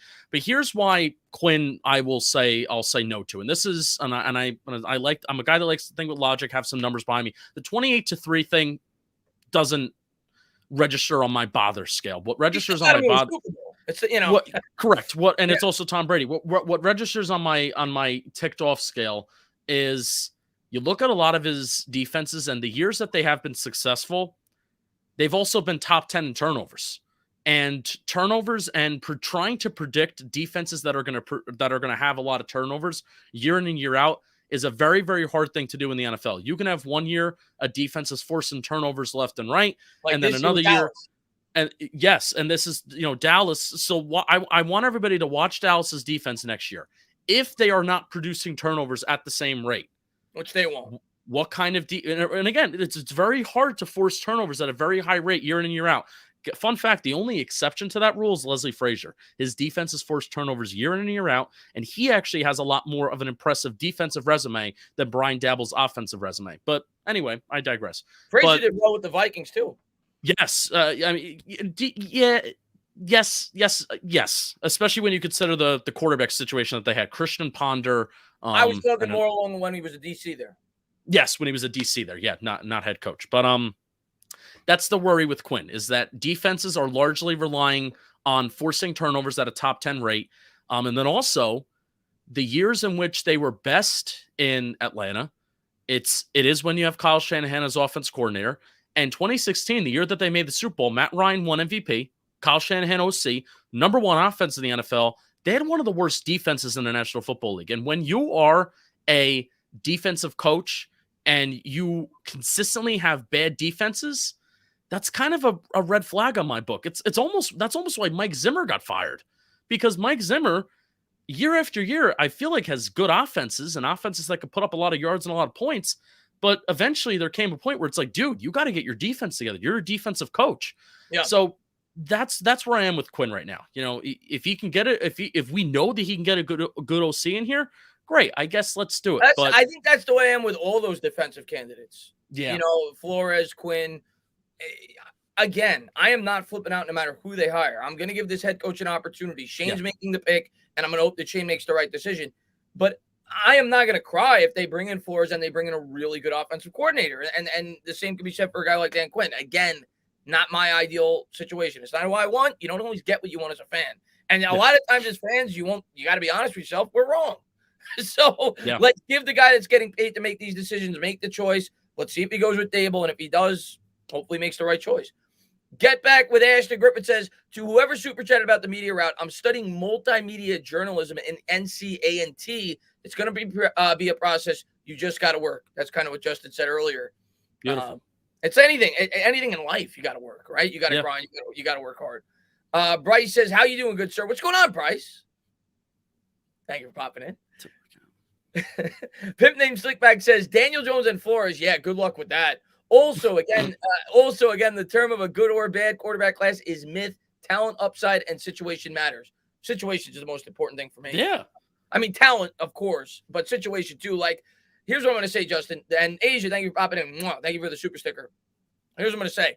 After last year's draft, Justin, as soon as it was over, and I don't know how much you looked at the quarterback prospects last year because the Giants weren't going to be drafting one. I was a fan of Trey Lance. And if I was a GM, that's the type of quarterback I would want. I would want a guy like Josh Allen, like Trey Lance, a guy with a really high ceiling, especially if you're taking one top 5, a guy with a really high ceiling, a guy with an floor. But the reason, especially after the draft, when I found out where Trey Lance was going, I said, okay, you got a great offensive coach with Shanahan. You're talking about one of the best possible situations in the league and a guy with immense upside.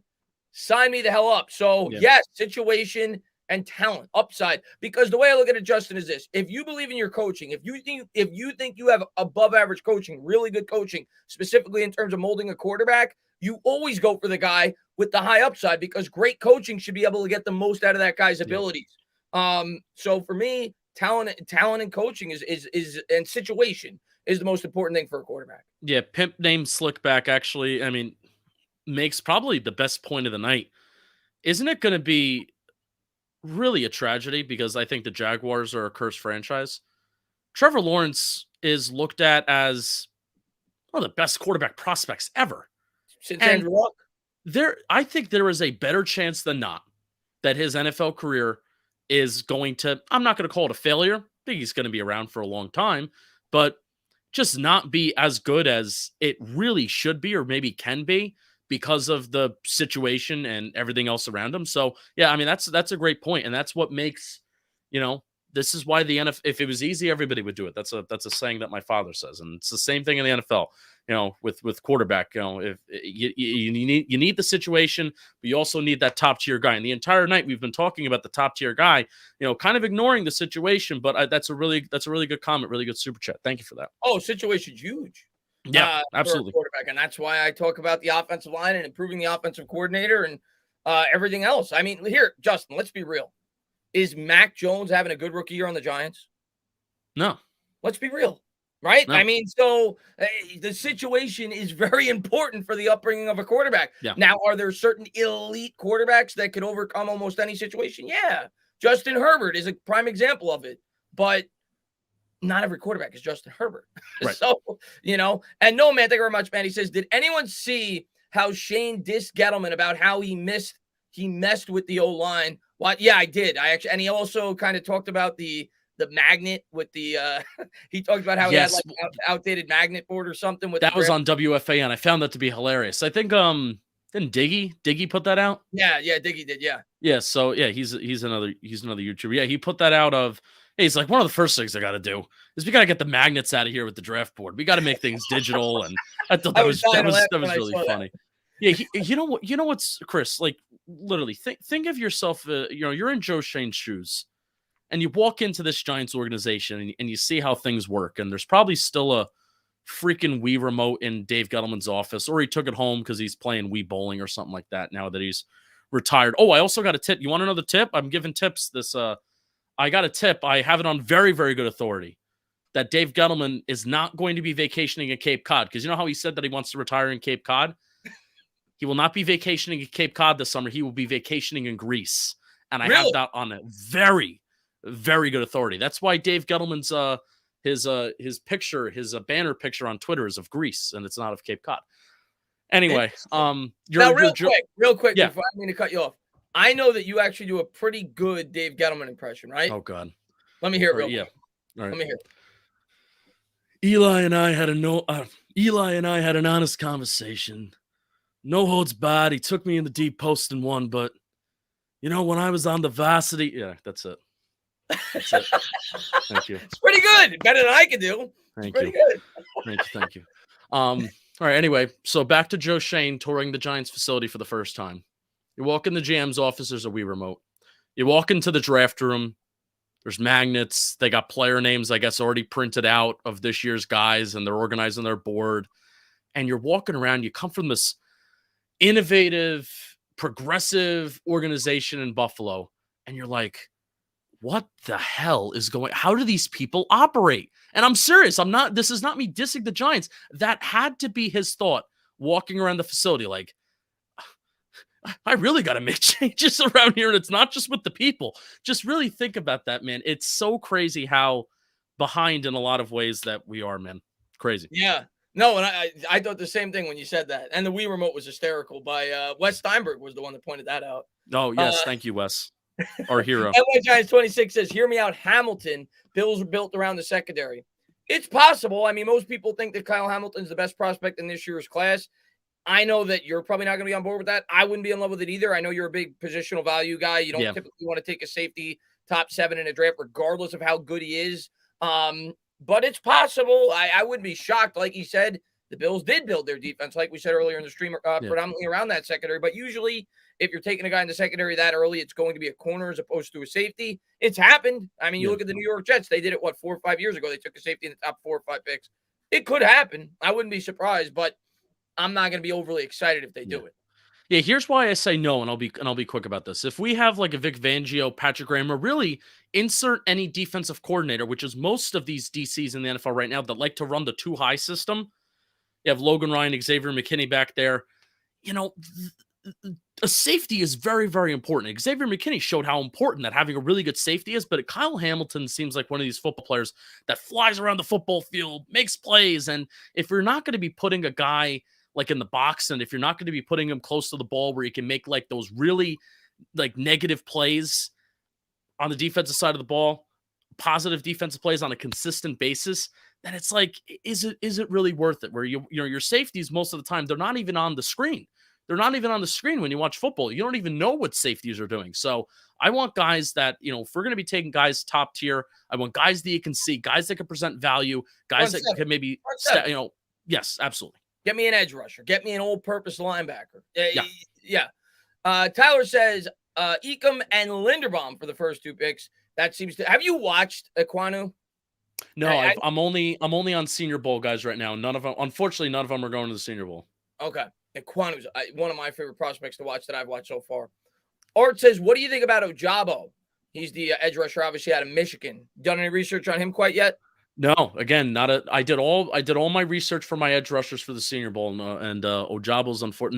None of really the top tier guys for the edge rushers are going yet. So stay tuned. We got you on scouting reports. Yeah, as far as Ojabo goes, everything I've heard about him, I've looked into him a little bit. I've watched some of his highlights. Most people feel his upside is like really high, but he's a project. Yeah. The guy that I thought of when people started telling me about Ojabo was Pierre Paul, because that was the book on Pierre Paul when we drafted him. I remember during the combine, he did all the cartwheels in his pads. Mm-hmm. You were looking at it, you're like, oh my God, like his athletic upside. But that, he was thought of a guy that wasn't extremely defined yet. And then we saw what he could potentially be. So that's just the prospect that went into my head when I started to learn a little bit about Ojabo. But I haven't looked a ton into him quite yet. But yeah, he's ranked the 3rd or the 4th best edge rusher by most people. Big Blue in the Bronx says, "Hey all, watching the sorry ass Knicks right now. Yeah, they've been horrible, man. Chris, check Twitter if you can. If we can't get Dorsey for OC, get me Clint Kubiak or Pep Hamilton. Cheers." I will, Big Blue, I will definitely check it after the stream. Sorry I got to it so late. But yeah, I mean, Dorsey seems to be the popular candidate by a lot of Giants fans right now. I just don't know if it's going to happen. Zahai, what's going on, man? Stand up. What's up, Chris? I think you missed my chat. I didn't. I'm just running really far behind. All good. Do you guys think that we read it already. The DJ narrative being pushed by Mara. We already read that. Sorry, man. I'm just running behind because I had a lot of people on the chat. I wanted to get an opportunity to talk to everybody. And I also talk too much. No, not at all, man. I love our conversation. It's just sometimes you run behind on these and you get to them, you get to them at the end. Joey says, "Hi, Justin. Senior Bowl next week. You excited or what?" Joey, yeah, man. It's going to be really exciting. I hope everybody's excited too. I mean, everybody has draft questions, and if you want to know about the quarterbacks, I mean, the Senior Bowl this year is the place to be. I'm going to name you the quarterbacks that are going to be at the Senior Bowl this year. I mean, we got Sam Howell. All the top ones are going, right? Yeah, Sam Howell out of North Carolina. I think the only one that's not going is Corral out of Ole Miss, but Sam Howell out of North Carolina. What was that? He's not going to be there. I thought Corral was going to be.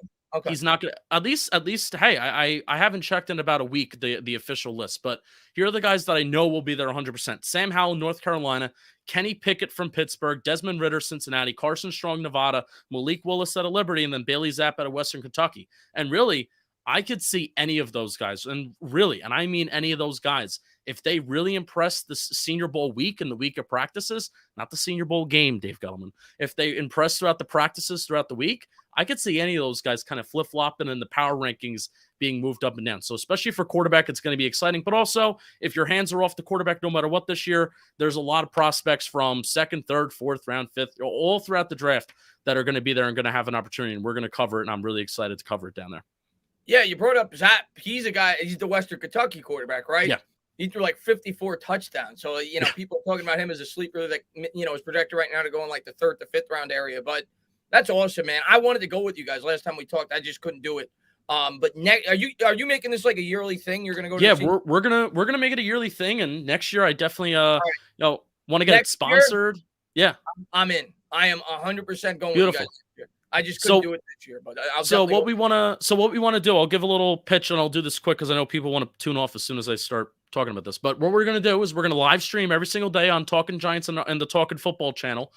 So we're gonna live stream. We're gonna have 2 episodes of Talking Giants. We're gonna have a couple episodes of our like simple laid back show, Simple Man Radio that we do, and then also we're gonna be only putting it on the Talking Football channel. So you have to go subscribe to the Talking Football channel. We're gonna do the shorter recap like videos of what happened in the day, and those will be recorded somewhere around the field, whereas the live stream will be in the hotel room. So get excited, Senior Bowl. If you're all thinking about the draft, we got you for a week.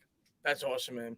Killian says, "Get Max off ESPN, hire Traina." Sign me up, man. I'd love to work there. Why not? Killian, man, thank you very much. Josh Torrey says, "But honestly, how much of Brian Daboll's success is because of Josh Allen's talent?" I don't know how much I don't think we've breached that topic. And I think it's a good question. My answer to it, and then I'm curious to get yours, Justin. We don't know. I mean, we honestly don't know.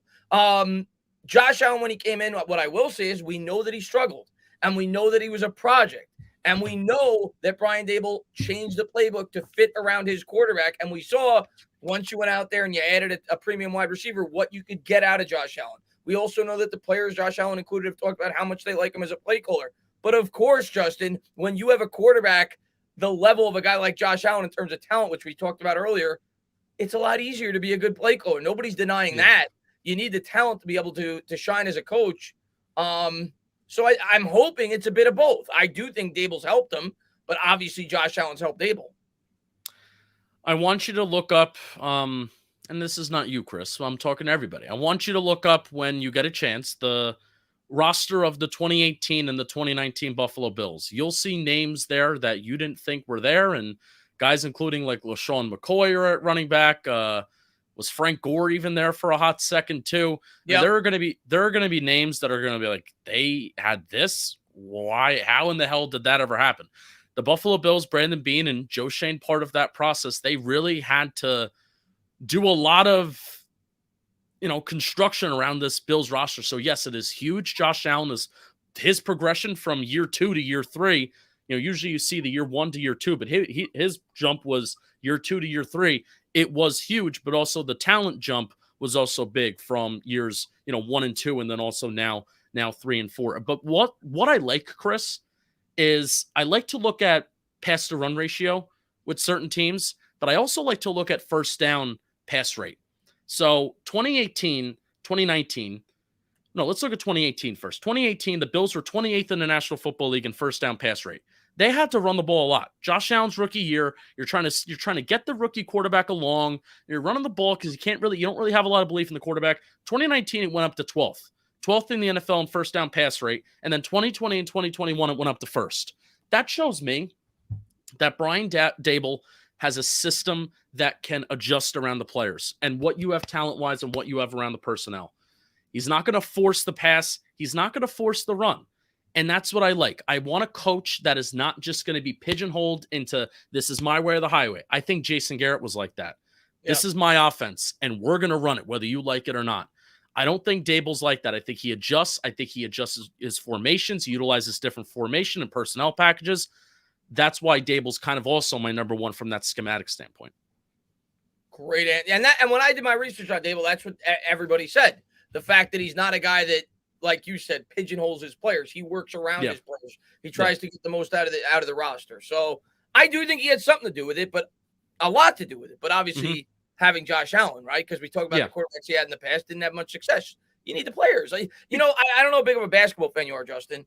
Phil Jackson, is he winning all those titles without Michael Jordan? No. With the triangle. Yeah, with the triangle. But you saw what the Lakers were before he got there the second time around when he won the next three-peat. He got there and he put it together. He was a coach that came in and was able to get the most out of incredibly talented players, which is what good coaches do. And then you saw what he did with the Knicks, where it's like, okay, we're going to run that triangle. But he didn't. he didn't coach. He had his fingerprints on it. He had his fingerprints on it. So, I mean, Chris, so here's the thing with Daboll, and it's like, oh, Josh Allen. he could have been a coach. Let's just say he wanted to really run that run-heavy scheme like they did in 2018. We're going to run the ball. We're going to run the ball. Josh Allen turns into this awesome quarterback, and they still want to, like, force the run, establish the run. Josh Allen is not the same quarterback if Brian Daboll doesn't let him be a good quarterback. And that's also part of coaching. Let the players be great players. If you have great players, how many times do we give the criticism of coaching and also quarterback play this year of why aren't we just giving Kenny Galladay contested catch opportunities? We didn't do it. And I think that's coaching and that's schematics, also quarterback play, but coaching and schematics of not letting their players be great. Yeah. And that when they fired, and I know that you despise Garrett, and you were right. Garrett was a mess. But when they fired Garrett, you heard Judge come out and say, and when they did that, what they told me, and I said it when it happened, this is Joe Judge trying to save his job. He's trying to make a last-minute adjustment, and he's going to try to convince Mara that Garrett was the guy that was limiting the offense. And bad luck, Daniel Jones went down with an injury, and we'll never know if it would have been a dramatic improvement with Freddie Kitchens going to place. Probably wouldn't have been. The offensive line was an absolute mess. I forgot where I was going with this. Well, I have a okay. So here's another tip and source. Yeah, you want a tip and source? Yeah. So it's all right. I'm acting like it's a big thing. Jason Garrett was 100% forced on Joe Judge, and well, we know that. We know that, and at the time, I don't think firing Jason Garrett was a sign of Joe Judge trying to save his job. I think it was saved. I genuinely think it was saved. Because they liked Daboll, they blocked that move, and then also a Judge really liked Ken Dorsey, and I think the reason why that didn't happen, that's not a lateral move, so Buffalo wouldn't have been able to block it. But the reason why it didn't happen is because of Garrett, and I think Garrett was I can see why Mara suggests Jason Garrett at the start of the 2020 season, but at the end of the 2020 season. Judge wanted Garrett gone, and Maris still forced him to stay. That we do know as I think he wanted him gone mid-season the first year when he fired Colombo. Yeah, hey, that's also fair too. They did not have a good relationship. I think they met him halfway, and they let Mara met him halfway, and he said you can fire Colombo, but you got to hold on to Garrett. Yeah, but we'll never know. I guess the real answer to it.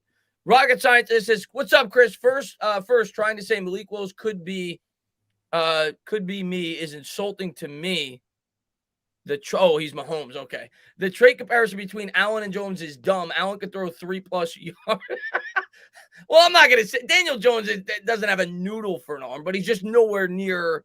He's nowhere near Josh Allen. You got to be fair when you watch these quarterbacks. If you don't have your New York Giants hat on, he's not Josh Allen in terms of the upside and the ability. Malik Willis. I mean, who knows?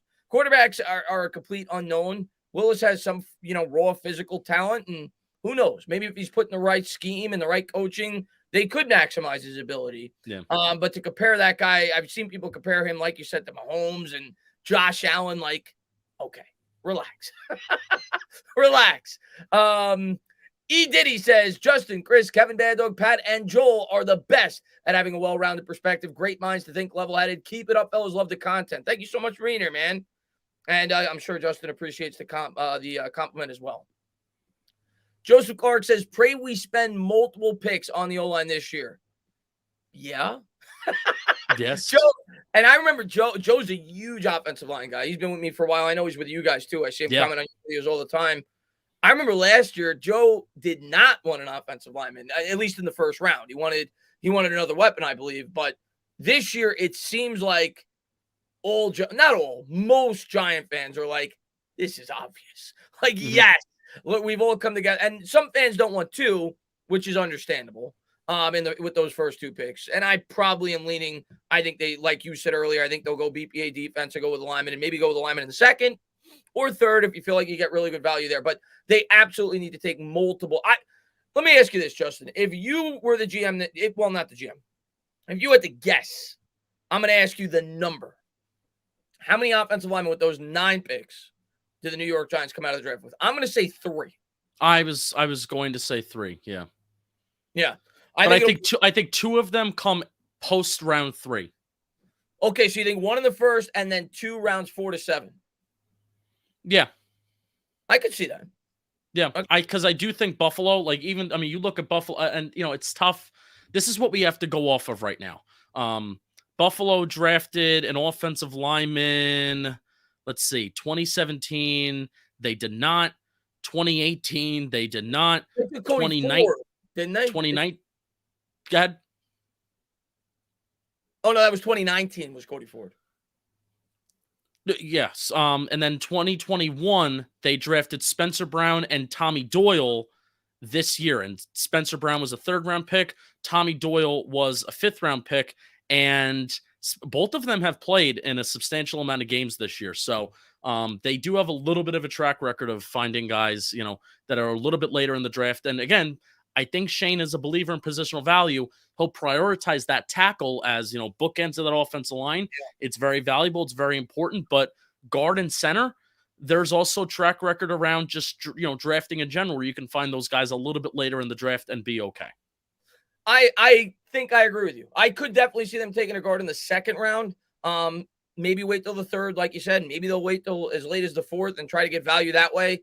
I definitely think they're taking a tackle with probably the 5th overall selection. And then after that, I think, like you said, I think they'll try to shore up some of the pieces on the defense.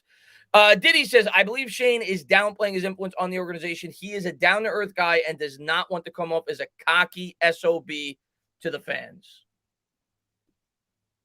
I hope so. He's probably trying to come in there and not ruffle any feathers either. He did come out and say that Mara has to sign off on some of the decision-making, which we kind of already know, but I'm hoping that Mara's a lot more hands-off. And what I will say, I'll credit Mara, like we said earlier, he did a much better job this time around with the search. And it does look like he's learning from, or at least we hope is learning from mistakes he's made in the past. And he's trying to think outside the box. Every guy he brought in was from outside the New York Giants organization. Mm-hmm. Yeah. Josiah says, I say we draft Aquanu with the 5th pick and put him at left guard. And then with the 7th pick, we draft Charles Cross, the right tackle. A lot of people say Aquanu's better suited as a guard. They said the same thing about Tristan Wirfs, however. And they said the same thing about Rashawn Slater. And yeah. So take it with a grain of salt when people say that, right? I think if the Giants take Aquanu in the top 5, they're taking him to be a tackle. I agree. Yep. I think, and if they don't think he's going to be a tackle, they would probably take Cross, who's potentially the next best tackle that could be on their draft board. But I think they're taking a tackle. I wouldn't be shocked. Like, would you be shocked, Justin, if they doubled up on the line? Like, it's been done before. The Jets did it with Nick Mangold and DeBerkashaw Ferguson in the 1st round. I don't remember exactly where they were picking. I wouldn't be shocked if they took 2 linemen in the 1st. I am with you that I don't expect it, but I wouldn't be shocked. I'd be pumped. Yeah. I agree with you. I'd be pumped. I mean, come on, 3 top 10 picks on the offensive line. I mean, let's be real. Top 10 picks. It's kind of hard. It's kind of hard to miss on top 10 picks. I mean, there's a lot of teams that do, and draft picks, none of them are guaranteed. You can argue that there's been a few picks of the Dave Gettleman era that we've missed in the top 10, top 5. Besides one, Andrew Thomas, we love you. Thank you, Jason Garrett. If you were the reason why we took it, thank you, Jason Garrett. That is the best thing you've ever done for us. I'd be pumped. Yeah, I'd be pumped, man. Peter says Daboll to Miami rumor is seriously bothering me. We need an offensive mind. All due respect to Flores, but does this team need a defensive head coach right now? I think most of us are in agreement that we would prefer an offensive coach. Are there other alternatives? Yeah. Getting a great offensive coordinator to work alongside a guy that's more defensively inclined. Like you said, I mean, the Zimmer with Minnesota, he was a defensive guy. They had a great offense. The weakness to that team was the defense. Yeah. So, if you bring in a great offensive coordinator, it could work. I think we have to see the whole staff before we come to a final conclusion of whether or not we liked what Joe Schoen did. Yeah, the only worry is long-term worry here. This is this is not current Giants problems. This will be future Giants that are good problems. Let's just say Dan Quinn's the head coach. He brings in a good OC. We're really excited about it. The Giants are good. OC leaves. Okay, Dan Quinn is back in the same situation he was with Atlanta, and then we're bad again. Yep. So that's the thing. What would you rather have? Would you rather have always a good offensive system or always a good defensive system? Which, by the way, defense fluctuates, I think, a lot more than offense in the NFL. Like you'll have defensive units that are really good one year. It's like, where the hell did they come from? And then they're bad next year. And defense really does fluctuate, where offense, I feel, can be a lot more stable if you have the surroundings, if you have the coaching, the scheme, et cetera, et cetera. So I've been almost, again, let's go back to Daboll. Daboll can have the consistent, he's going to be the play caller, right? He's going to be the coach that's going to call plays, most likely. You have him as your offensive play caller, offensive coordinator. Sure, you can come and go. Daboll has connections. He'll call somebody just to, come up with the game plan and a guy that he can work well with. And I almost feel like defensive coordinators, how often do we see defensive coordinators just come out of nowhere and they're awesome? Where did DeMeco Ryans come from? Where did Patrick Graham come from? Yeah, exactly. Patrick Graham had the worst defense in the National Football League in 2019. Yeah, I'm with you. And I think that's a great point you bring up is what do you do when that offensive coordinator, if he does a great job, goes on and gets a job? Then you gotta change your scheme all over again. Yeah. And I think it's dependent on the team. Like, I think if you have an established quarterback, like if you have Aaron Rodgers or if you have Tom Brady, or you could probably go out there and go for a defensively inclined, because Brady's going to be Brady, right? As long as you give him an offensive line. But when Brady runs his own system. Yeah. When you have a team like the New York Giants, where you have a young quarterback who has struggled due to all the things we've talked about, and you potentially may have another young quarterback in the near future, you want to get that guy off on the right foot. And you don't want constant, we screwed up Daniel Jones, let's not screw up the next guy. You know what I'm saying? So I think that's the biggest reason why people want the head coach to be offensively minded. And I think it makes a ton of sense. And it's why I think Bobby actually said on Twitter yesterday, I was like, wow, that's a really good point. It's why I was upset. Not upset. Upset's the wrong word. Underwhelmed with the candidates that they brought in, because none of them outside of Daboll is known for offense. Yeah. So that, it was kind of weird to me. Dimitri says, what about Eric Bieniemy? Yeah, we talked about him earlier. I haven't heard his name. Has he even gotten an interview anywhere? I don't follow everybody's coaching, but you also got to keep in mind that if he was going to get an interview, they had until last Saturday to submit that interview to at least get the Zoom interview. Now they're going to have to wait until whenever they're eliminated, or if they make the Super Bowl and if they win the AFC Championship game, you're going to have to wait until after the Super Bowl. So Eric Bieniemy, odds are you think the Chiefs are going to beat the Bengals. I don't even know. I haven't made my game pick. They're going to win. I'm betting. They're going to win? All right, cool. All right, so the Chiefs are going to bet the Chiefs. They're going to cover. Chiefs are going to the Super Bowl, and nobody's going to be able to talk to Bieniemy until mid-February, and everybody's going to have their head coach hired by then. And by the way, as far as Bieniemy goes, I think if I'm Bieniemy, I'm kind of looking at Andy Reid. I'm like, he's not in the best of shape. I could sit here. Reid's probably going to retire in the next 3 or 4 years, and I potentially could be the head coach to coach Pat Mahomes. It's like McDaniels. It's like McDaniels. Yeah. So, like, if I'm Bieniemy, I don't even know if I'm rushing out of Kansas City. It's like I may be the next guy that steps in for Andy Reid, kind of like what McAdoo did for the New York Giants when we moved on from Coughlin. So, if I'm Bieniemy, I'm probably not rushing out of Kansas City unless I have an incredible circumstance. But I wanted to ask you about broader NFL real quick. I have this question for you. Preseason, and I'm not bragging about this. I feel like a lot of people had this pick before the year started. My preseason Super Bowl pick was the Rams and the Chiefs, which is still intact. Could very well happen. I am a big 49ers guy, though. I love the way that team is built. I love the way they've looked in these playoffs. Granted, Jimmy Garoppolo looked really bad last week. Of course, weather concerns, and we know Garoppolo's not incredible. I do think he'll look better in a warmer environment. My gut is my brain, I don't know what's something is telling me stick with what you said preseason. The other thing is telling me go with your gut and go with the 49ers. If you're me, do you pick the 49ers this week or do you stay with your preseason Super Bowl pick? I'm staying with the preseason Super Bowl pick. Jimmy G can't complete a pass outside the numbers. Yeah. And I think the Rams, if Raheem Morris is smart, at least to start the game, you have a game plan that's like, I'm going to dare you to complete a ball outside the numbers. Everything is an in-breaking route. Everything is yards after the catch, Kittle in the middle of the field, Ayuk in the middle of the field, Debo out of the backfield, or Debo in the middle of the field. Everything is an in-breaking route that requires yards after the catch. And he saw in Dallas, it was a fine weather. The weather was fine there. Couldn't complete a pass outside the numbers. It was crazy. They were unrunable. That's why they won against Dallas. Yeah, and forced turnover. I mean, really, there was only one legitimate drive against Dallas where the 49ers scored a touchdown. That was the opening drive of the game, where those plays are scripted.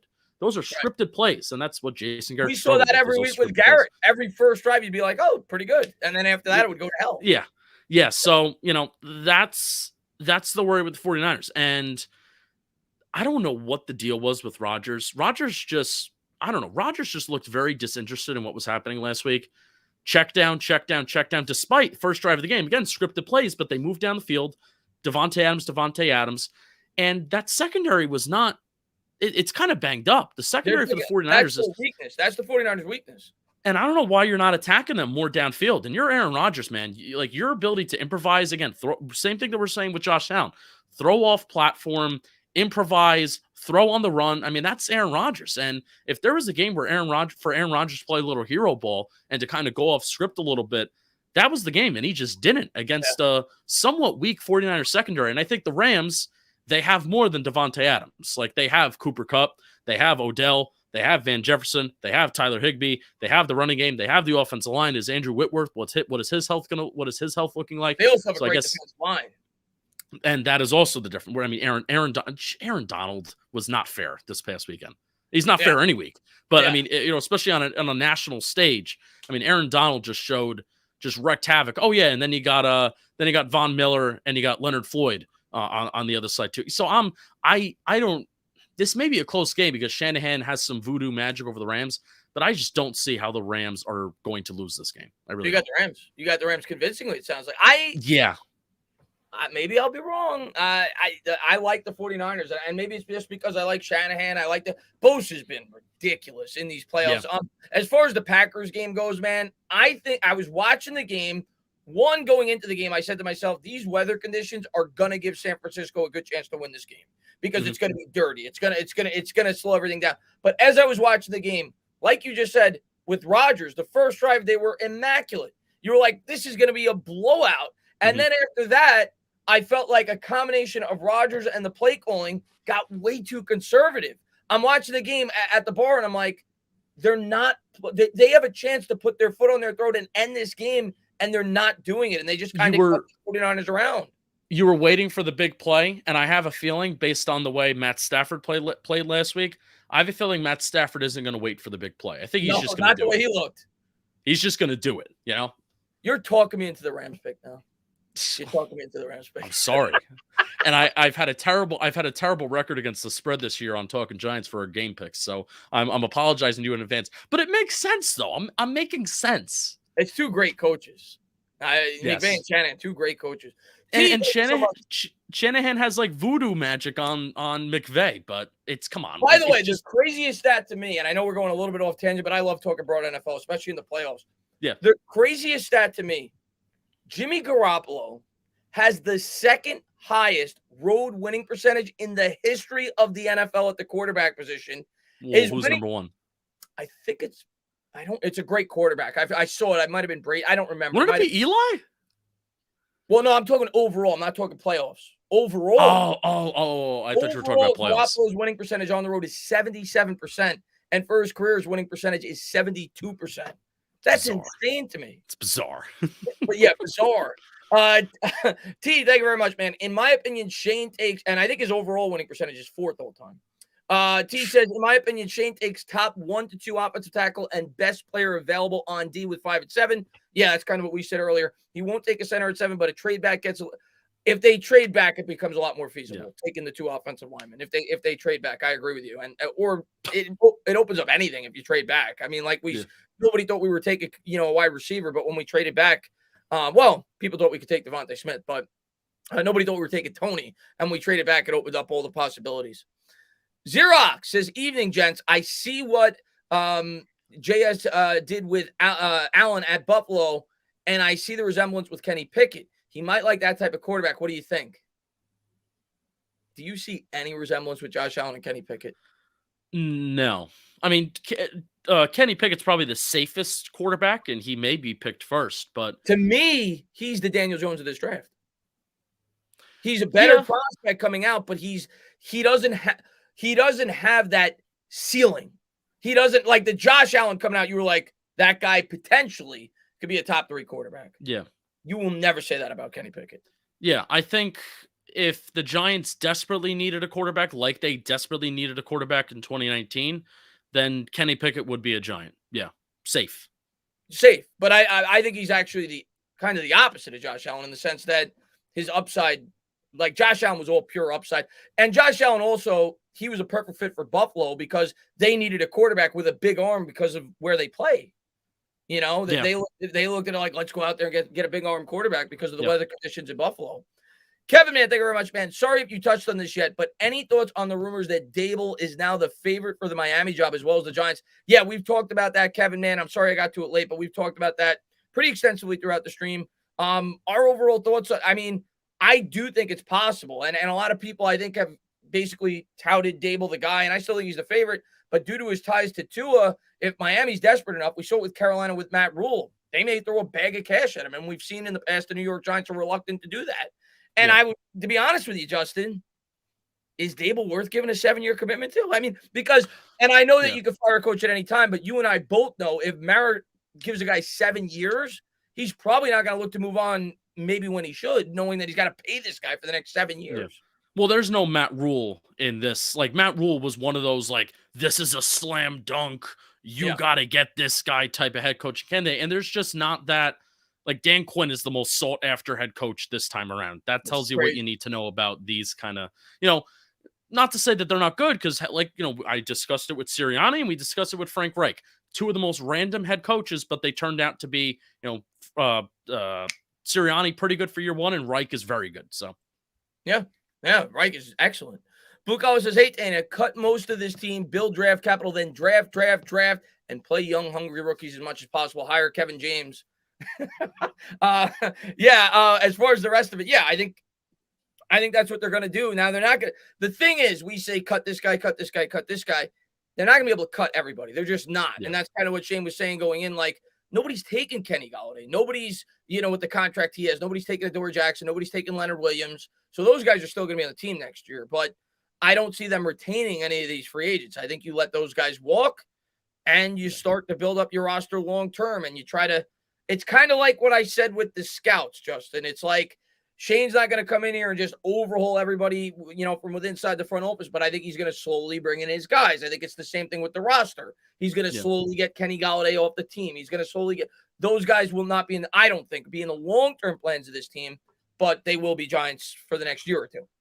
Or thank you, Dave Gettleman, for not drafting a single good player from the 2018 draft class, because if we want to bring back any of those players, Saquon – different story, 5th-year option. But if we want to bring back either Carter or Hernandez, they can be cheap. So thank you, Dave Gettleman. Thank you for being horrible, because now we can keep our players for cheap.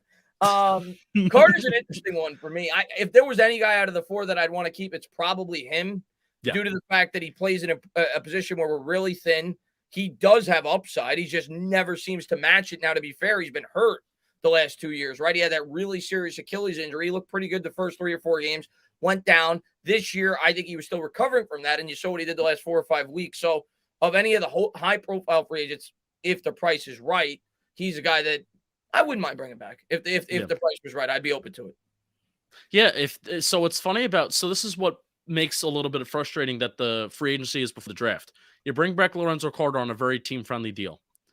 Yeah. Maybe you sign another edge rusher for very cheap, and it's like, all right, maybe you play special teams. Maybe you're cut. I don't know. Or draft an edge rusher. You draft 2 edge rushers. You sign an undrafted free agent, blah, blah, blah, blah, blah. Let's say you draft 2 edge rushers. Let's go with that reality. Sign Lorenzo Carter, and you draft 2 edge rushers. You're going to have to cut Quincy Roche. You may have to cut Ellerson Smith. And who would you cut?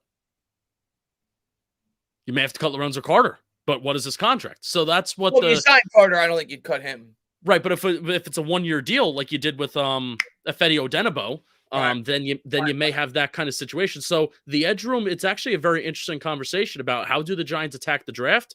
Do they bring back Carter? I think with the new GM, they don't bring back Carter. But if they draft 2 edge rushers, they re-sign Carter, it becomes an interesting conversation. Somebody's going to have to go. So none of these guys have ties. So like if Shane doesn't like Quincy Roche, I like Roche. I liked Roche a lot going into the draft last year, and he actually played pretty well for the Giants, but he's clearly a guy that could be cut. You got to be honest with yourself. And Ellerson Smith, this 4th-round pick, he's under contract for 3 more years. I mean, I think we all said this when he was drafted.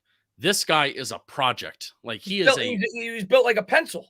Yeah, he's and he opted out of the 2020 the 2020 college season. So you didn't even see him while he was kind of bulking up like that. So I can very much see Joe Schoen coming in here being like, this was a guy that they wanted to develop. Well, I don't want to develop him. And he didn't even play. Like when he was like Chris, like, it's tough to watch the team in depth, towards the latter part of the season. But when he got healthy and when he was being used, he was used as like this kind of just a setup guy for running stunts. That was really it. Yeah. He didn't jump off the page to me at all. I mean, I think he had a couple of plays late, like you said, where he was getting some pressure, but he didn't jump off the page for me. I think he'll probably be back, but I wouldn't be shocked if he isn't. Especially, like you said, if we draft multiple edge rushers, probably not going to be back. Yeah. And I'd rather cut him than Quincy Roche. Yeah, good. I think I agree with you. I like Roche. And let me ask you real quick about this. Do you care? Because I've had some of my subscribers tell me that they don't think it's a good idea to switch to the 4-3 because of the players we've drafted and brought in.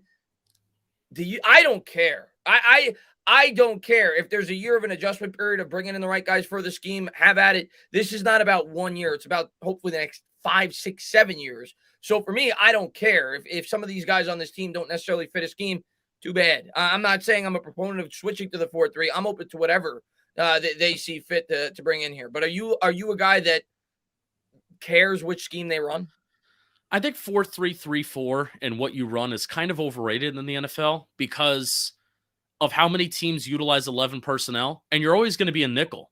Like you're basically always going to have, 6, 7 guys in the secondary, and then you'll have there's a lot of teams that do one linebacker, and then they put a safety down in the box as like this this money backer. They'll do 3 safeties on the field. And then, you have that safety that's floating around the line of scrimmage. That's what Jabril Peppers did in 2020. And then Patrick Graham moved to a different role where it's like, we're going to be using Jabril Peppers less, and we're going to be using 2 safeties and then 2 interior linebackers. There's a lot of plays where the Giants will have 3 defensive linemen, but then 1 edge rusher on the field.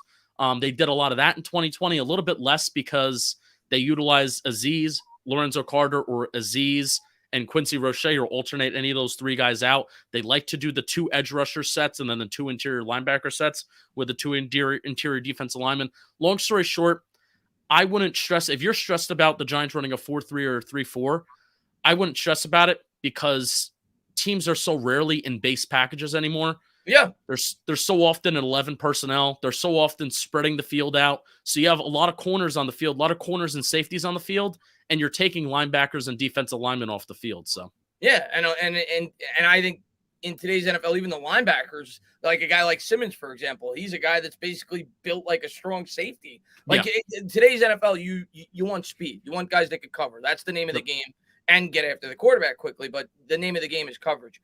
Dominic says, I like what Joe said, compete today and build for tomorrow. I know the wins will come if we rebuild the right way. I want to see progress week after week. And I think that's the right mindset, Dominic. Yeah, we can't go into next year expecting a Super Bowl. Giants HC says, thoughts on Devin Lloyd? I like him. I don't know if you've looked into him yet. Have you looked into him? He's going to be at the Senior Bowl, and that's probably the player that I am most excited to see at the Senior Bowl. Probably one of the, besides quarterbacks, probably one of the players that's like top tier players that will be at the Senior Bowl. So follow us and stay tuned for us. And, we'll give you what we got on Devin Lloyd and how he's looking down there in Mobile.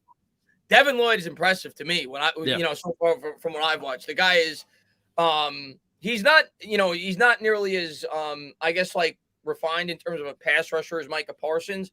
And I think some people say he's projected to only run like a 4.6, high 4.6 40, where Parsons ran like a high 4.3 or low 4.4, whatever it was. So he's probably, he's not the same athletic, but in terms of the way that you could utilize him, you could move him around. That you watch some of this guy's film, you could blitz him up the middle, you blitz him off the edge. He's actually pretty good in coverage. He had 4 interceptions this year. That was something on Parsons coming out last year that people kind of questioned.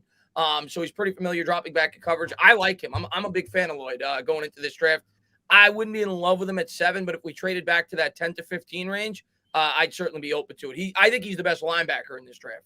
And that's going to be interesting at the Senior Bowl in terms of where does he line up? Does he line up solely at interior linebacker, or are NFL teams going to be asking, what does this guy look like at edge? And does he take some edge snaps, and does he split time? That'll be one of the things that I'll be looking out for next week. Irish Rover says, hi, guys. Will we have a head coach in time for the Senior Bowl? Great content. Thank you so much, man. I appreciate you for popping in. I think we will. The Senior Bowl is what, February 5th? Well, no, but they start going down Saturday, right? It's January. So January 31st is the first day of practices. We're going to February 4th, and then I think the game is February 5th. But again, nobody really pays attention to the games. Most people leave for the games besides Dave Gettleman. Yeah, that's another thing we don't got to worry. Justin, you would watch the Senior Bowl while Gettleman was the GM, and you would say, "Oh, that guy won the MVP. He's gonna be a Giant." We don't got to worry about that anymore. Jerry Reese did that too, not to just pile on Gettleman, but hopefully we don't have to worry. Joe Schoen does care about the Senior Bowl. Like he actually has drafted some guys that have done very, very well at the Senior Bowl, and Bobby's pointed that out. So hopefully we run into him. We're gonna try and bombard him. This Bobby's 6'7" monster of a man is going, "Hey Joe, will we have a head coach in time for the Senior Bowl?" Chris, I think it's going to get done Friday or Saturday. Yeah, I think it's going to. I mean, Shane basically came out and hinted that it could be Saturday. Today. So we'll see. I hope. It sounds like we're going to be kind of behind the 8 ball in terms of getting there for the Senior Bowl. It's not the end of the world. I'm sure our scouts are obviously still going to be there, and Shane will be there, I'm sure. But I'm pretty sure Shane knows the guy that he wants to hire right now. Probably he's going through the motions of bringing the guys in, and he knows which guys he wants and, the type of scheme that they're going to run. But I don't know. I don't know if we'll be down there for the Senior Bowl, at least to start. Mark, man, thank you very much, man. Can we please go to a 4-3 under? There you go. It was before we started talking about it. Yeah. Until we get linebackers. Like Justin said, man, in today's NFL, for the most part, most defenses are multifaceted. It's very rare where you have a defense nowadays that runs exclusively a 4-3 or a 3-4. Even the Giants last year didn't run exclusively a 3-4. Even when teams are like in 12 personnel, you'll see, like, how often do you see Darnay Holmes or Aaron Robinson? They're on the field on rushing formations. They rarely do. You rarely don't have 3 corners on the field unless it's like goal line packages, I guess, and you're adding more defensive linemen to the mix. But it's just so much centered on personnel. So I wouldn't sweat 3-4-4-3. It's all usually like the same thing. Yeah. Manny, what's up, man? Says, bro, fantastic stream. Good for you. And I don't think this is arguable. New York Giant has the best group of YouTube channels. Justin's a part of a great one. I watch Bobby and Justin all the time. They do a great film breakdown, have a great podcast. If you guys haven't done so, please check them out. Both great guys as well. I've gotten to meet them both in person. Justin, next year, what do you think about? I was thinking about this. What do you think about the idea of potentially going to a road game next year? I'm going to Nashville. Okay. We're playing the Titans? Yes, we're playing the Titans in Nashville, and I am 100% going to that. Maybe I'll make my way there. I've always wanted to go to Nashville. I think so. It's awesome. I literally want to leave on a Wednesday, and I want to spend like Thursday, Friday, Saturday there, and because it's so beautiful, it's so awesome. So I highly suggest. I went there for my 21st birthday. So let's. I've heard great things about Nashville. Yes, awesome. And also, so listen, it's Main Street, right? Main Street where everything happens and all the bars. You go to bar, listen to some music, have a drink, go to another bar, listen to some music, have a drink, and so it's Main Street. Then you walk a little bit, then you walk like 2, 3, 4, 5 minutes. Then there's a bridge, and the stadium's right there. I mean, you could see the stadium from Main Street, and there's a little bit of a river. So literally, like we could walk from our hotel to Nissan Stadium and not have to drive, not have to do anything. We can go to a bar before the game, and then boom. All right, it's 11:30, 11:45. Let's start to walk inside. That's literally what we're gonna do. It's gonna be awesome. I'm in. Musab says, let's say we draft 2 linemen with the first 2 picks, and they both end up being as good, if not better, than Andrew Thomas. Is there any worry how all 3 linemen would be paid long term? Yeah, I've seen a lot of people bring this up, Justin. People worry about because if you draft 2 offensive linemen in the same draft, you just took Thomas 2 years ago. How are you going to make this work? There's ways to make it work, and you do it the way Dallas did. Dallas, if you go back and look what they did, Tyron Smith, they gave him an extension after year 3, and I think the Giants will probably do the same thing with Andrew Thomas if the guy could remain healthy, and I think they'll space it out. They'll, say you extend Thomas after his 3rd year, he's going to be in the long-term plans. He's a left tackle. You don't get rid of those guys, right? And say your right tackle that you draft this year is playing really good. You extend them after year 3. Maybe the guard, you wait till the 5th year. But there's ways to do it. You space out the money. You don't do it all in the same year. Yeah, and That would actually be really smart to do with Thomas, because the cap is going to continue to go up, up, up, because the revenue for the NFL is going to go up, up, up. And hopefully, the little thing that's going around, the Corolla COVID, doesn't make any huge comeback, because that's the reason why the cap went down for that year, right? So as long as the cap continues to go up, and it should exponentially go up, if you can get these extensions done, and they can be like, hey, you're in year 3, we're going to do you a favor, and we're going to extend you by a couple of years, but you take a little bit less of a base salary. And if guys are willing to do that, then it's going to help you out in the long run. Yeah, that's the other thing that I want. I want a GM that's forward thinking. I hate complimenting the Philadelphia Eagles, Justin. I do. This year, I can't remember their left tackle's name off the top of my head, but he's got a weird name. Yeah, they signed him to an extension before the year started. The guy's a relatively an unknown, had a great year this year. Now they got him on a very cost-effective contract. If you've got a guy like you, if you identify a guy that's in the long-term interest of your football team, a guy like Andrew Thomas, it's better to extend him sooner than later, because he'll, in 3 or 4 years, it'll look like a bargain. The Chiefs did that with Patrick Mahomes. Yeah. I mean, they extended him for a very, very, very long time. But if you look at, I look at this every once in a while, and I actually get I get shocked because of how little they are paying him on a year by year basis. So go to the next super chat, and I'll let you know when I have it pulled up. Yeah. Let's get to Emma. Emma says there were 6 mistakes in front of Josh Allen. That's a fact. When you have a quarterback that good, that's a fact. And there were 9 mistakes made in front of Pat Mahomes. But that's a fact. Billy says, hire Brian Callahan, Joe Burrow, quarterback coach, Raiders in 18, Carr career high yards. Sorry, I got the hiccups.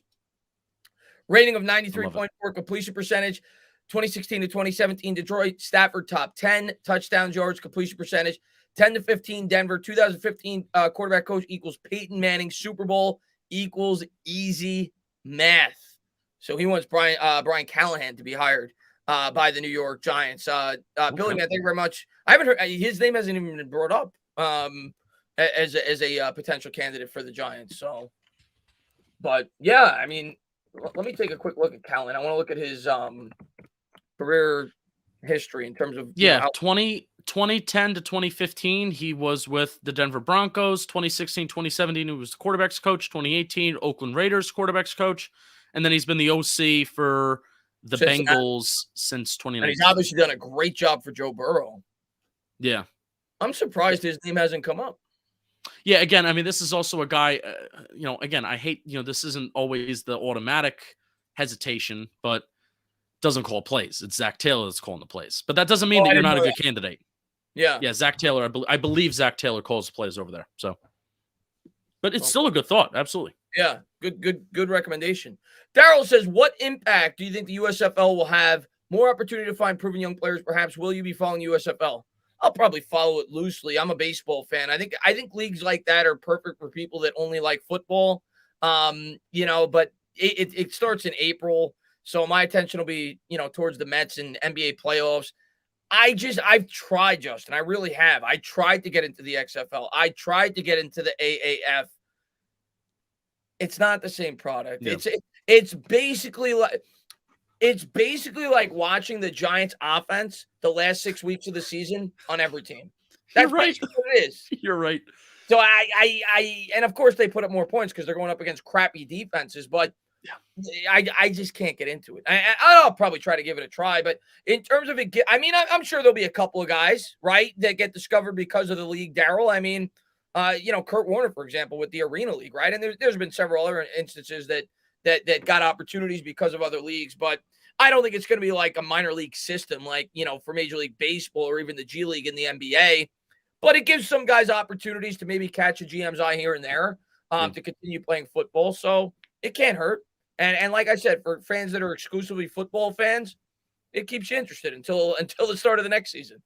If the XFL returns back to MetLife, I'm in. I'm back in. Oh, yeah. That first Guardians game right before COVID was electric. The 100 section was... Oh, you went to the game? Oh, my God, yes. Oh, we were standing. It was the energy. People were rooting for the Guardians. Like, it was like we've been fans of them for 40 years. It was incredible. Because you want to know what it was? There was zero emotional investment. So we were just going to cheer and we were just going to have fun and we were just going to watch football. So everybody was drunk as skunks too. Like this is what happens when John Mayer's world of PSLs. This is what happens when it doesn't exist. You just let a bunch of college kids in there and the vibe was just awesome. So I'm rooting for the Guardians to return back to MetLife, because if that happens, I'm going to every game and I'm buying Guardians gear and everything. It's awesome. I didn't get a chance to go. Nikki says, Chris, oh yeah, I'm sorry, Nikki. I didn't have the YouTube chat in front of me. That's why. I had my phone out though, which shows the YouTube chat. So I must have missed them. I had guests on, Nikki, so I apologize. I don't mean to miss those. I try to get those when I see them. So I apologize, Nikki. I'll definitely make sure I got the phone out next time. I had 3 other people on, so it was hard for me to keep up. R0, what's up, buddy? Says, hey, brother, love this stuff. So many topics. I wish I was on. I'll definitely bring on another one, man. I've had conversations with you. By the way, Justin, have you done I know you have the Twitter call-ins? Those are pretty fun. Those are good.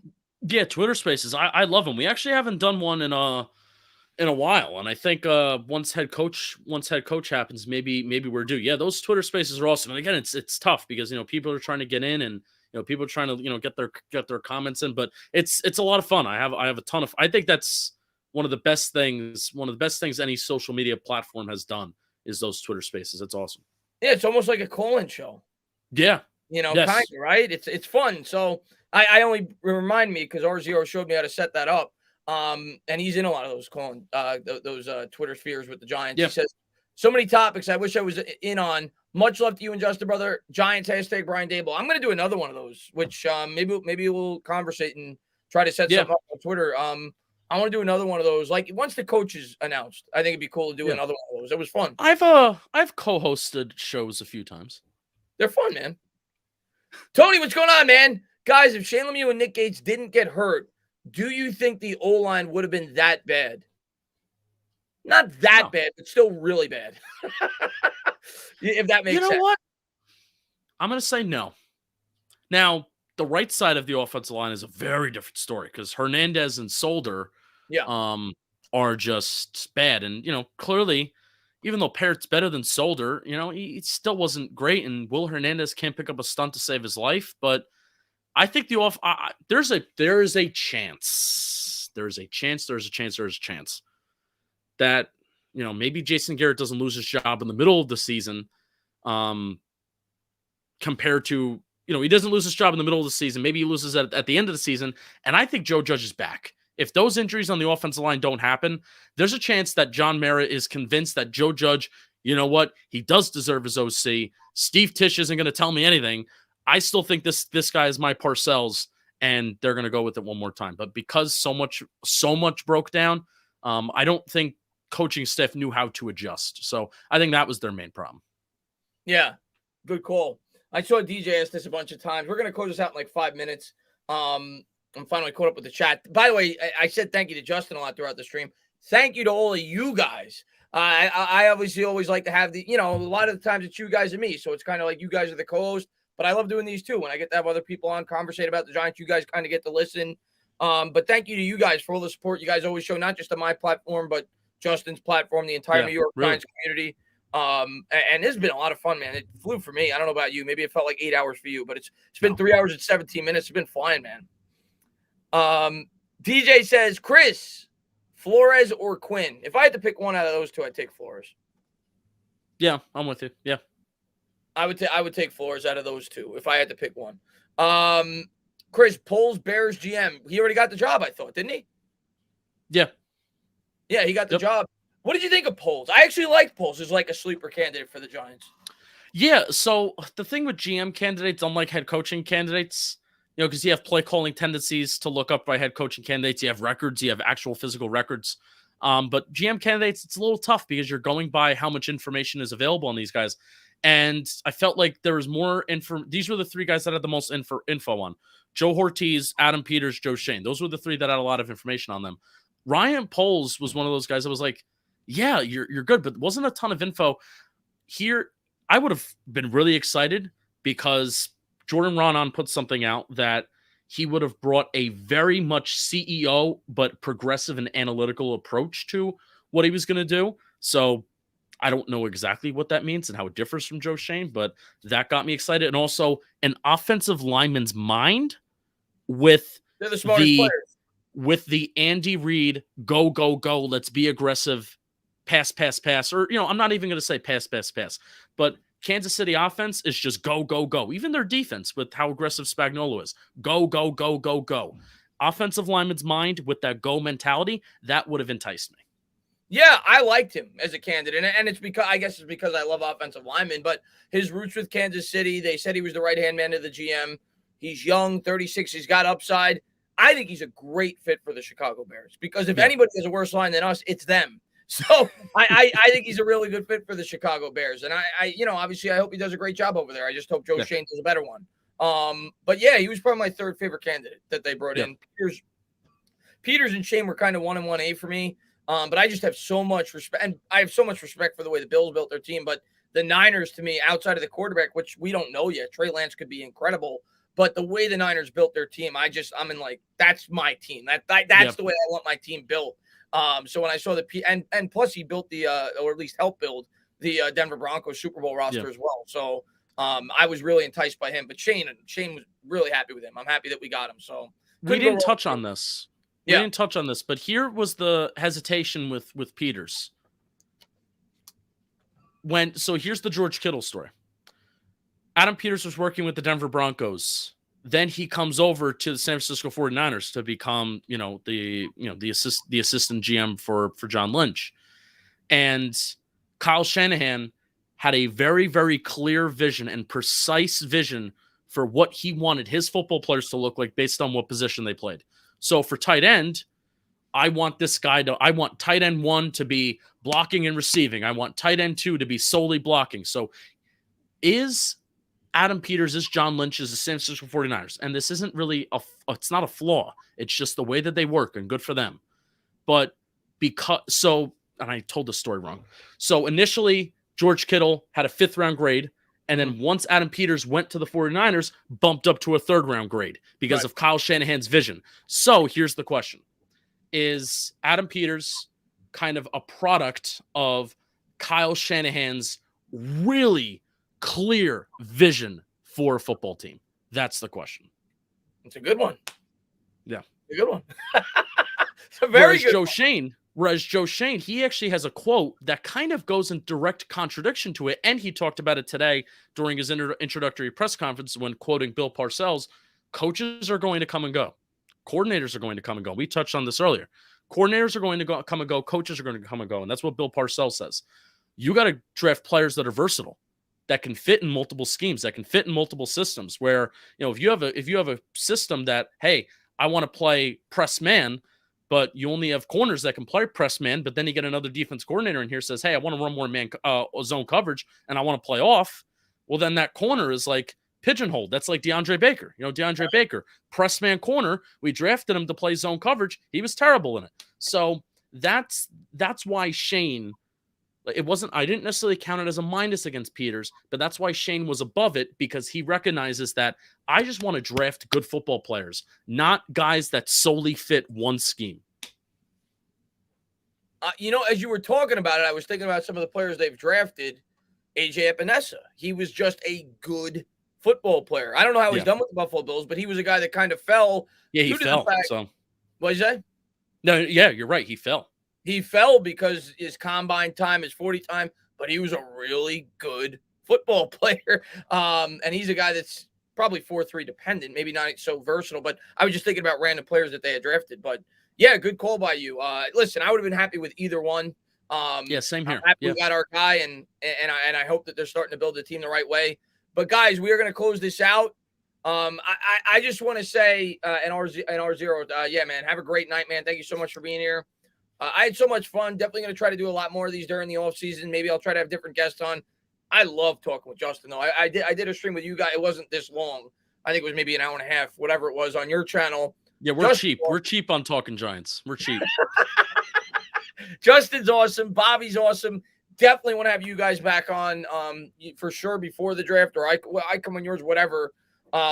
Maybe even talk. Maybe I'll even come on I don't know. We'll figure something out. But definitely want to talk to you guys in the future, man. You guys have a great channel over there. 2 great guys, very knowledgeable. You definitely bring something different to the Giants community with the film breakdowns, and all your analytic talk is great. And I love my favorite thing that you do on your channel, and you're great. And I even said when I first heard you guys on YouTube, because I was not really a big podcast guy. And I know you guys started with a podcast, and you obviously still do the podcast. Your voice, I was like, that guy has a voice for like radio. Like you have a really good speaking voice. I loved it. But yeah, my favorite thing that you do on your channel, just because it's so unique and different, is the history, the New York Giants history podcast. I think it's fantastic. I love it. I didn't listen to everyone, but I listened to a good amount of them. I think you do a great job with that. Yeah, so funny about that. So it's called Bleeding Blue. So I was asked to join Talking Giants at the start of the 2020 season. 2018 and 2019, I had my own show called Bleeding Blue. So it had a good audience, and it had a lot of subscribers to it, and it had 105-star ratings on the podcast app. So I'm like, I don't want to just delete this. I kind of want to keep it. So I rebranded Bleeding Blue into a Giants history podcast. And actually, on the 31st, this Monday, we are back. It is an off-season show. It is only an off-season show. So every Monday, 6 p.m. it premieres on the Talking Giants YouTube. Bleeding Blue Giants history podcast with my buddy Nicky Snacks. First week is going to be talking about the 2000 NFC Championship game. We have already recorded an interview with Joe Morris, Giants legend Joe Morris. That interview is already recorded. So we want to do one interview a month. We're going to do a scouting combine, an in-person like vlog style scouting combine. We have a lot of fun things planned for Bleeding Blue this offseason. And you know, it's the idea is like shorter form content. It's not a podcast. I like to call it a show. So thanks for plugging that. I appreciate you. Thank you for watching that. Yeah, I watch it all the time, man. I think it's awesome. And that NFC title game is awesome. 41-0. That'll be fun to talk about against the Vikings. Yeah, we need to talk about an ass kicking. You know, we got to get that out there in the universe. We're not used to that. Yes, guys, for younger fans listening right now, there was a time when the Giants put up 41 points in a football game. But Justin, we're gonna end it. Yeah. Thank you so much for coming on. Thank you to everybody for listening, and keep doing what you do, buddy. Appreciate Have a good it. night, guys.